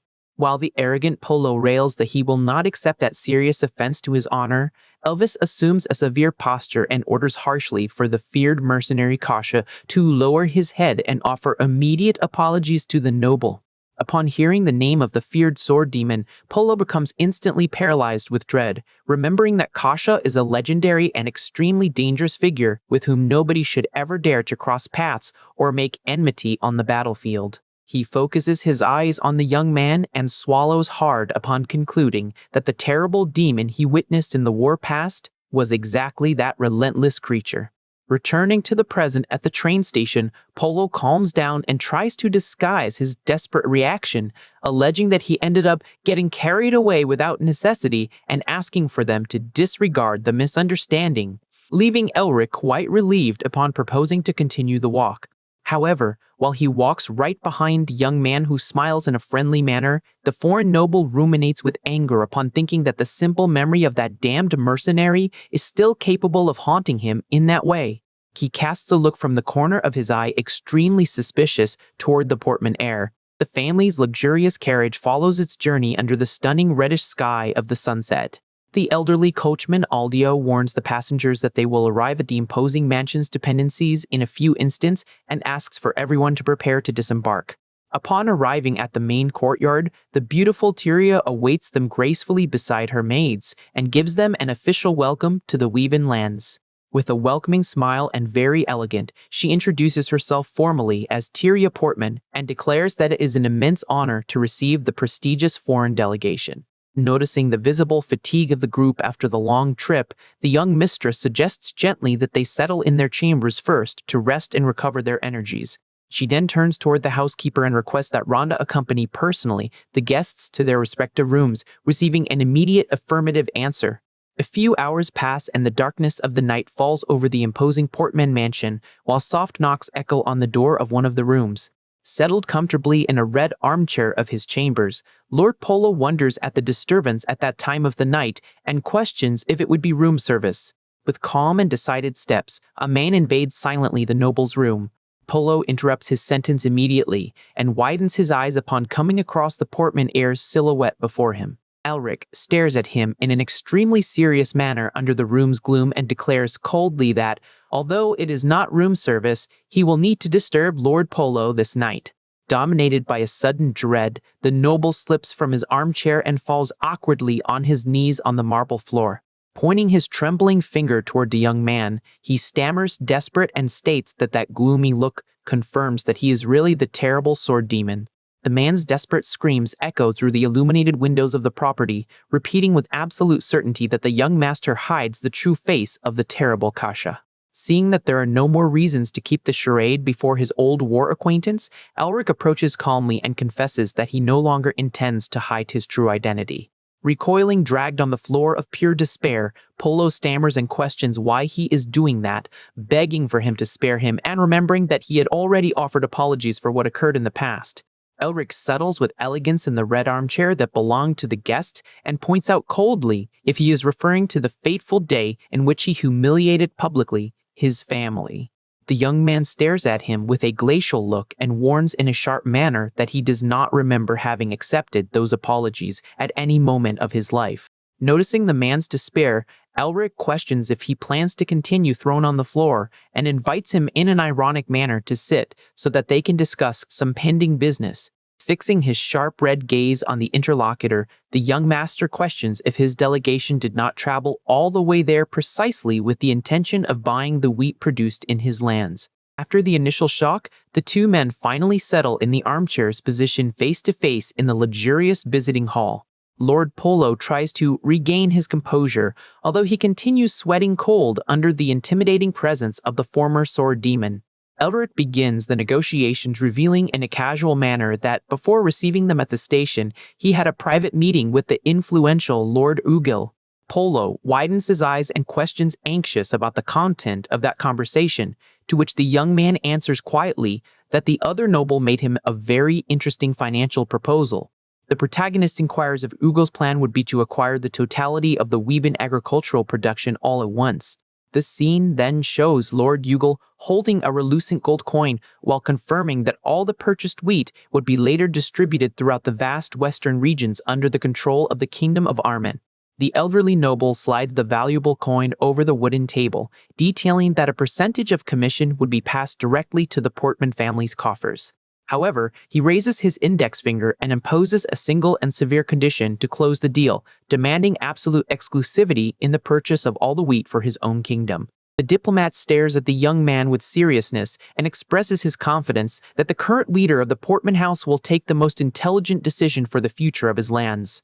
He ends his words exhibiting a subtle and ambitious smile from the corner of his mouth upon pronouncing the protagonist's surname. Upon taking knowledge of that exclusivity trap, Lord Polo loses his patience and strikes the table with force, cursing the immoderate greed of the Kingdom of Armen. Extremely irritated, the noble rails that he now understands the reason for the other delegations. Silence, railing against the betrayal of that old bastard who planned to pull a fast one on his business. Taking advantage of the rival's fury, Elric leans forward and proposes in a calm manner that they close an alternative agreement directly with each other, leaving Polo surprised. With a subtle smile from the corner of his lips, the young master confirms the offer, imposing only the condition that the final selling price of the harvest equals the generous value offered by the rivals. Polo adopts a more measured posture and argues that, despite exercising the role of imperial supply officer, he does not possess authority to accept such a high value in a unilateral manner. Elric proposes in an ironic manner that the definitive acceptance of those old apologies from the past serves as the guarantee of the agreement, ensuring that thus no bitter resentment will remain between the two in the future. The two men stare at each other in silence for an instant, measuring strength through the look in the room's gloom. The supply officer tries to bargain and proposes to close the deal for only 60% of the initial value, to which the young man retorts in a calm manner that such a drastic discount would bring serious complications for the family's businesses. Lord Polo bites his lips of pure tension upon realizing that he is totally cornered at the negotiation table. Desperate not to lose the valuable wheat to the rivals, he increases the proposal to 70% and guarantees that the empire will assume integrally all the customs and transportation costs of the merchandise. With a calm and unshakable look of an experienced negotiator, Elric makes his final counterproposal, demanding 75% of the total value under the same conditions established previously. With a firm handshake, the business agreement is finally sealed between the two men. Elric celebrates the excellent deal with Lord Polo, who admits to being impressed by him being the first to achieve such an advantageous negotiation against the Empire. Intrigued, the merchant with the mustache asks why he chose to negotiate specifically with him among so many people. At that moment, the protagonist stares at him in silence with his cold gaze and thinks that it was only because he seemed the easiest target of all. Since Elric could not say that out loud, he only changes the subject, smiling, and suggests that the negotiation be a good opportunity for them to fix the bad impression of their first meeting, leaving Polo relieved. The young man then takes advantage of the friendly climate to say that he has one more last request to make, and the official promptly asks for him to say what it is about. With a calm tone of voice, the young master warns that if after that day any rumor arises that Kasha was seen in Weavin, things will get complicated. Elric assumes a frightening expression and warns in a gloomy manner that, in case this happens, their contract will be rewritten with blood. Completely terrorized by the mortal threat, Lord Polo only swallows hard and agrees immediately by shaking his head. Later, all the commercial delegates gather around a large round table to formalize the end of the discussions. Tyria Portman stands up from her chair and announces with a beautiful smile that her family will officially close the commercial agreement with the Imperial Army. Satisfied with the planned outcome, Elric applauds discreetly while observing his wife conduct the moment with mastery. While the delegation celebrates the conquest, Lord Polo receives congratulations from a traveling companion, although he still appears a little nervous. However, Edmund Oogle hits with force on the table, completely indignant with the terms presented, and rails that agreement makes no sense at all. The irritated diplomat shouts at Tyria, questioning if she did not hear the orders of the Lord of the Barony. But the young lady only smiles with calm and answers that everything is running exactly as her husband planned. He leans furious over the table and asks if she has a notion of how absurd that transaction is, calling her Miss, but the young lady soon interrupts him, saying that the correct is Mistress. The sudden correction leaves the arrogant noble with gray hair totally confused and without reaction. She positions herself in an imposing manner beside her husband and introduces herself officially as Tyria Portman, the legitimate wife of the Lord of those lands. With a sharp and threatening look, she adds that it's a tremendous lack of education for Edmund's delegation to continue making mistakes about her title on purpose. Feeling the strong pressure of the scolding, the diplomat swallows his own pride and adjusts his collar while he stammers an apology to Mistress Tyria. Seeing the humiliation of his arrogant colleague, Lord Polo cannot hold himself and lets out a discreet laugh to mock the situation. Elric sighs relieved and closes his eyes with a light smile on his face, proud of his wife's firm posture. He then rests his hands firmly on the handle of his dark wooden cane to begin to stand up from the table. Already in the external courtyard, the young master guides his guards to take the guests in safety back to the train station. From inside the carriage that is departing, Lord Polo waves with the contract in his hands to say goodbye to the host. Elric only observes the departure of the negotiators with a serious and silent countenance. The Portman couple remains side by side in the golden field, observing the vehicle moving away toward the horizon under the sunny sky. The young man turns toward his wife and confesses that he now sees her with other eyes, admitting that he did not know she had such a firm and decided side. With her eyes closed and maintaining her habitual elegance, she only answers that she limited herself to speaking the truth. Shortly after, the blonde young lady gives a light smile and comments that he also revealed himself a quite clever man, leaving the husband quite surprised by the compliment. Showing the contract paper roll, she explains that Polo handed her the documents and that the real trading conditions were very different from those announced to the public, proving that they did not end up losing anything. Scratching the back of his neck awkwardly, Elric confesses that the envoy from Armin was too arrogant and that he only wanted to hurt that man's pride, receiving total support from Tyria. The young lady then suggests that they return to the mansion's dependencies, and the young man agrees immediately, walking calmly beside her. Meanwhile, the focus moves to a large yellow flag with the initials of Edward Wibben fluttering under the cloudy sky. It is the luxurious private residence of the young man, the same one who had organized that great commercial exclusivity trap. Suddenly, a hysterical shout of pure despair echoes through the imposing golden doors of the mansion. Edward runs desperate through the luxurious hallways while holding his head and screams without understanding the motive of his plan having gone wrong. The blond young man with glasses cries with anger and rails that he was willing to buy the wheat for a fortune and share the profits, questioning what left Elric so unsatisfied to the point of refusing. He runs toward the balcony shouting out of frustration, while his faithful white-haired assistant tries uselessly to calm him down. Completely beside himself, he struggles in the air and rails that Elric ruined all his perfect plans only to satisfy himself. In the middle of his fit of temper, the young man ends up tripping over his own foot in an extremely awkward manner. He loses his balance totally and falls backward toward the hall floor. However, before he suffers a painful fall, a hand holds his wrist with extreme agility. Edward ends up upside down and widens his eyes in shock upon realizing that he was saved in the last second. With impressive reflexes, the beautiful young lady with silver hair supports him firmly in her arms. She holds him with ease in the bride carry style while the dust rises around the impressive display of physical strength. The young lady gives him a scolding for not having listened to her advice to keep calm, making him apologize immediately in a docile manner. A short time later, a dose of hot and comforting tea is served in a luxurious cup decorated with golden details.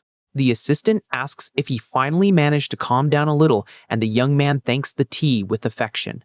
Already recovered from the shock, Edward crosses his fingers and reflects intrigued that, knowing of Elric's past as the feared Kasha, he would never expect that he would accept doing direct business with the Empire, questioning what the rival would be planning after all. With a calm and analytical look, the beautiful assistant with silver hair suggests that, to discover the true intentions of someone, sometimes the best path is simply to ask in a direct manner. Edward Wibben agrees thoughtfully with the suggestion and concludes that he really will not have another choice but to go question the rival personally. Decided to take an attitude, the blond young man extends his hand with firmness to open one of the ornate drawers of his desk. With a serious and focused look, he opens the secret compartment while he ponders about the next step of his play. Inside the drawer reveals itself a richly decorated gold revolver on a red velvet cushion, accompanied by the thought that they will need an adequate means of conversation for this occasion. Meanwhile, the story shifts to the imposing and luxurious residence of Elvis Graham. Settled in his wheelchair, Elvis gives a warm welcome to Lord Polo, who just arrived from his trip and promptly hands him an important document. The noble with light hair accepts the paper roll immediately and questions curious about what that mysterious message is about. Polo reveals with seriousness that it is a letter sent to him directly by Elric Portman himself, leaving the host quite surprised to hear that family name. With hands covered by elegant white gloves, Elvis unrolls slowly the parchment to start reading. He passes his eyes over the written lines and adopts an extremely serious and engrossed countenance while he analyzes the content of the message. Suddenly, the aristocrat cannot hold himself and lets out a stifled laugh, leaving the merchant with the mustache totally confused with that unexpected reaction. Elvis Graham throws his head back and begins to laugh out loud of pure diversion, covering his own face with his hand. Laughing at the situation, the young man comments that he kept imagining who that Elric would be, highlighting that Polo must have taken the biggest scare of his life upon bumping into the terrible Kasha. Still exhibiting a wide smile on his face, he thanks sincerely the merchant for having gone to the trouble of delivering the letter to him personally. Satisfied for having fulfilled his role, Lord Polo warns that his task there was concluded and says goodbye to start his return trip, receiving the host's wishes for a good trip. Now alone in his office, Elvis looks thoughtful at the letter and mutters that the feared sword demon disappeared so suddenly that he wondered where he had gone, surprised to discover that he had left precisely for the Wyvern lands. The scene then moves to a dirt road surrounded by hills covered in fresh snow, where the echo of sudden shots breaks the silence of the environment. The barrel of a hunting shotgun releases smoke in the middle of the frozen forest right after the accurate shot. A young hunter celebrates happily the success of his aim, while his companions celebrate in the background with shouts of enthusiasm. The young men run excited toward the enormous deer that lies slaughtered in the snow, celebrating that great feat will finally guarantee their promotion to the level of professional hunters. While two of them kneel to examine the prey and discuss the hard work that it will be to drag the animal back, the group leader stops abruptly upon feeling a terrible foreboding. The companions find strange his sudden paralysis and ask for him to stop daydreaming and go fetch the horses soon, questioning if he is not managing to hear them.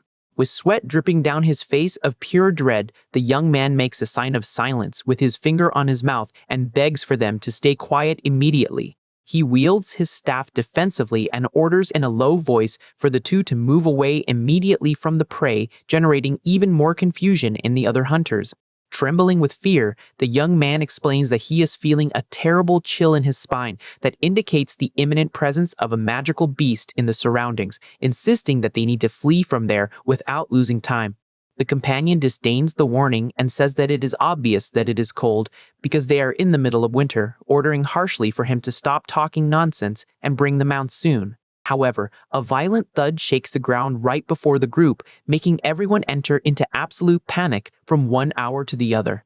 Desperate, the young man points his firearm forward and shouts for the idiots to get out of the way once and for all, for there is something terrible right behind them. From the middle of the frozen trees, a gigantic and monstrous creature emerges silently and projects its threatening shadow over the terrorized hunters. It reveals itself as a colossal wolf with sharp teeth and eyes that shine in a supernatural blue tone known as the feared Blade Wolf. A short time later, the scene moves to the imposing mansion of the Portmans under a sky loaded with snow clouds. Settled in her visiting room, Tyria Portman listens to the account with an expression of deep shock and worry before the gravity of the situation.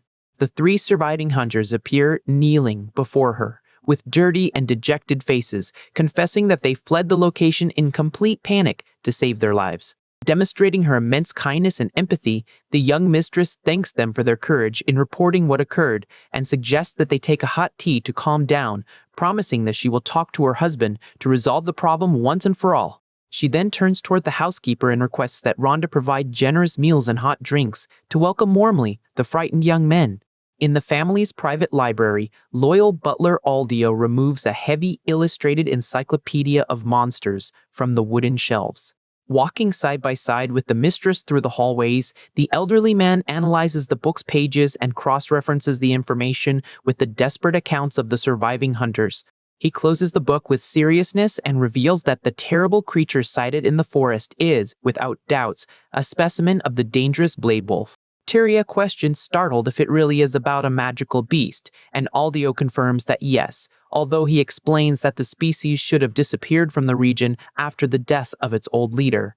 The young lady widens her eyes and remembers that the pack's leader was precisely the beast that left that deep scar on Elric's neck during the confrontation of the past. Faced with that painful memory, a countenance of absolute determination arises on the face of the Portman heir. She assumes a firm posture and declares that she will not allow any resident of her lands to run the same mortal danger that her husband faced, decreeing that she will organize immediately an extermination group to hunt the monster. Aldio makes an elegant bow of respect and guarantees that he will take care personally of the recruitment of elite hunters highly qualified for the subdual mission. However, before he withdraws, Tyria calls him once more in a decided manner. With the conspiratorial and serious look, she makes a sign of silence and demands that entire hunting operation be kept in absolute secret from Lord Elric. The elderly butler is momentarily surprised by his mistress's unusual request, but soon agrees and promises to keep the secret as requested. The following morning, the preparations for the departure of a luxurious carriage are ready in front of the main entrance of the mansion. With slightly reddened cheeks and an extremely affectionate smile on his face, Elric says goodbye to his wife, promising to return as quickly as possible from his business. The couple exchanges passionate looks, and Tyria wishes a good trip to her husband, remaining beside Aldio in the courtyard covered in snow while she watches the vehicle moving away toward the horizon. Worried, Aldio questions if it would not be better to give a previous warning to the Lord, arguing that he may feel hurt in the future if he discovers the truth by other means, but Tyria ponders that, knowing the stubborn personality of her husband, he would insist on resolving everything alone even with his injured leg. The Portman heir looks away thoughtful and remembers that situation makes her remember exactly a painful day from the past. In her childhood memories, little Tyria appears crying desperately while she calls for the name of Elric, who ran toward the danger. In that time, the small young man had placed himself courageously in front of a colossal wolf, with red eyes, wielding only a piece of wood to protect her. Determined not to let her husband run into danger again, the young lady reinforces that they must deal with the beast alone this time and questions if her request is already duly ready. Aldio confirms that yes and presents the 3 experienced warriors he recruited, guaranteeing that they are the best elite hunters of the entire barony.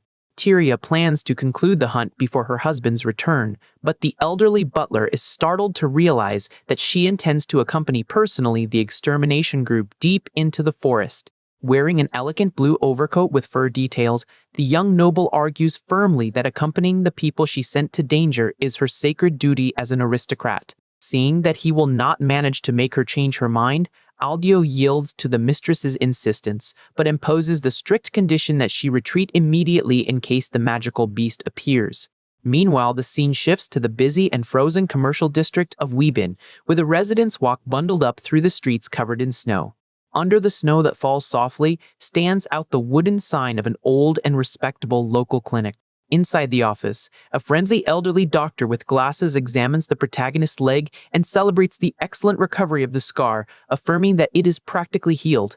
Animated with the positive diagnosis, Elric questions if he can already retire his dark wooden cane, but the doctor suggests caution and asks for him to continue utilizing the support for some more time. Changing the subject, the experienced doctor focuses his gaze on the young man's neck and asks if the old deep scar of that region left any permanent sequel. The young master smiles and answers in a relaxed manner that he was not left with sequels precisely because the injury was treated by an incredibly talented doctor. The doctor smiles with the compliment, but remembers that it was an extremely difficult treatment due to Elric's young age and the freezing caused by the Blade Wolf's bite, remembering also how the boy's father begged desperately for his son's life. The revelation leaves the protagonist completely shocked and without words, for he never imagined that his rigid father would have acted in that manner for him. The friendly doctor laughs at the young man's reaction and confesses that it was a striking scene, revealing that it was the first time in his life he saw the imposing Lord Hovan turn pale with pure dread. Visualizing the severe image of his late father in thoughts, Elric swallows hard and admits that it is quite difficult to imagine that man, so cold, acting in a desperate manner. Upon saying goodbye to the patient at the establishment's door, the attentive doctor reinforces the advice for the young lord to avoid making excessive efforts in the next few days. The protagonist opens the clinic door and takes the first step toward the street covered by a thin layer of fresh snow. Leaning on his dark cane, Elric begins his return walk under the attentive escort of an armed guard. Suddenly, a familiar voice calls his full name and asks if the medical consultation ran all well, making the young man look back surprised. The young heir widens his eyes in astonishment upon recognizing the man with the goatee right before him and exclaims Luton's name. Luton, who is a great childhood friend of Elric and now acts as a royal knight, smiles from ear to ear and celebrates happily the return of his former captain to the Wyvern lands. Taken by an immense happiness by the reunion after so many years, Elric hugs his companion warmly, while Luton reveals that he came running as soon as he received his letter. The protagonist comments on the rumors that his friend had joined the Royal Knights, and the proud young man confirms the conquest by exhibiting with enthusiasm his beautiful sword granted directly by the court. Elric suggests that they leave there to talk and drink in some reserved place on his account, and Luton accepts the invitation immediately, anxious to know what his captain has been doing during the time he was missing. However, the old friend's conversation is abruptly interrupted by a messenger who runs desperately toward them shouting for Knight Luton to deliver a correspondence of extreme urgency. Completely gasping and tense, the soldier extends a rolled parchment and announces in a loud voice that it is a ransom request sent in the name of the Portman family. The news falls like a bomb and leaves both men completely stunned, with Elric demanding to know immediately the real meaning of that cry for help from his own home. The messenger, sweating cold, reveals with extreme hesitation that young Mistress Tyria Portman is the reason for that entire confusion.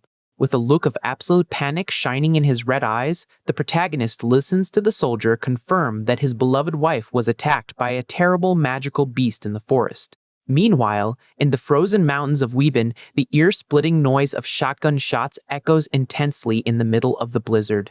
Two fierce blade wolves run swiftly through the snow with their blue eyes shining in fury while they advance against the group of humans. One of the elite hunters positions himself firmly and pulls the trigger of his weapon, firing an accurate shot against the beasts.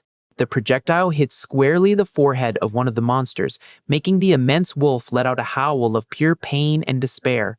While the warriors exchange attacks against the pack and shout orders to protect Taria's integrity, faithful maid Marie runs desperately hand in hand with her mistress in search of shelter.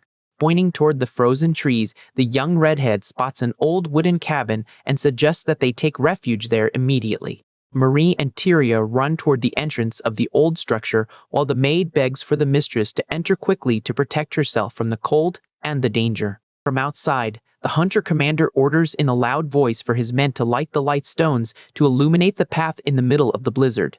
The warriors wield the shining crystals and run in opposite directions, planning to use the magical energy released by the stones to attract the beast's attention and keep them away from the cabin where the women are hidden. The plan works perfectly, and the pack of wolves bites the bait immediately, passing to pursue fiercely the hunters who carry the sources of light. Inside the dark and cold improvised shelter, Tyria and Marie snuggle together under a thick blanket while they tremble with cold and dread. Feeling guilty for the outcome of that hunt, the mistress offers sincere apologies for having dragged her faithful maid into the middle of that mortal danger, but Marie retorts that she insisted on accompanying her by her own free will. Holding the young lady's hands with firmness, the maid tries to reassure her and asks for her to hold on just a little more, for she already sent a cry for help, and the rescue team should not take long to arrive. With a sad and resigned smile, Tyria comments that, despite the suffocation, she would take the same decision to keep the plan in secret from Elric, relieved for not having put her husband's life in risk again. Marie is deeply moved by the dedication and love of her mistress for the young master, with tears of compassion beginning to sprout in her eyes. Meanwhile, under an intense snowstorm that whips the plain, two mounts gallop at maximum speed, tearing through the icy wind. Riding desperately in the middle of the blizzard, Elric is consumed by a terrible mixture of anguish and insecurity, questioning himself why Tyria decided to face that danger alone and if he is really such an unreliable husband in her eyes. While they gallop swiftly in the middle of the storm, Luton shouts for his former captain to try to keep calm, promising that he will save Tyria whatever it costs, and asking for him to just trust in his strength. Elric thanks his sincere friend's support, feeling a little more comforted in the middle of the despair that consumes his heart. In that fateful memory of the past, little Luton ran crying and sweating cold while he listened to the desperate shouts of Tyria calling for Elric. On that day, the Portman heir had placed himself courageously in front of the gigantic beast with red eyes, wielding only a piece of wood to give time for the friends to flee. Little Luton felt extremely guilty for having fled in search of reinforcements and left his captain to fight alone against the monster. Returning to the present, the now royal knight rides with determination and swears silently to himself that he will never let his friend fight alone again. Further ahead in the frozen forest, one of the elite hunters spots the approach of the two knights and waits desperately to indicate his location. Without losing time, Elric jumps from his horse, still in movement, and runs toward the soldier who waits for him in the snow. The young master holds the hunter by the shoulders in pure despair and questions where his wife is, receiving the relieved answer that she managed to take shelter in a nearby cabin. However, the warrior explains that his companions ended up getting cornered after serving as bait to draw the beasts away and guarantee her safety. Relieved to know of his beloved's whereabouts, Elric asks for the soldier to guide him immediately to the location where the other hunters are isolated so that he can save them.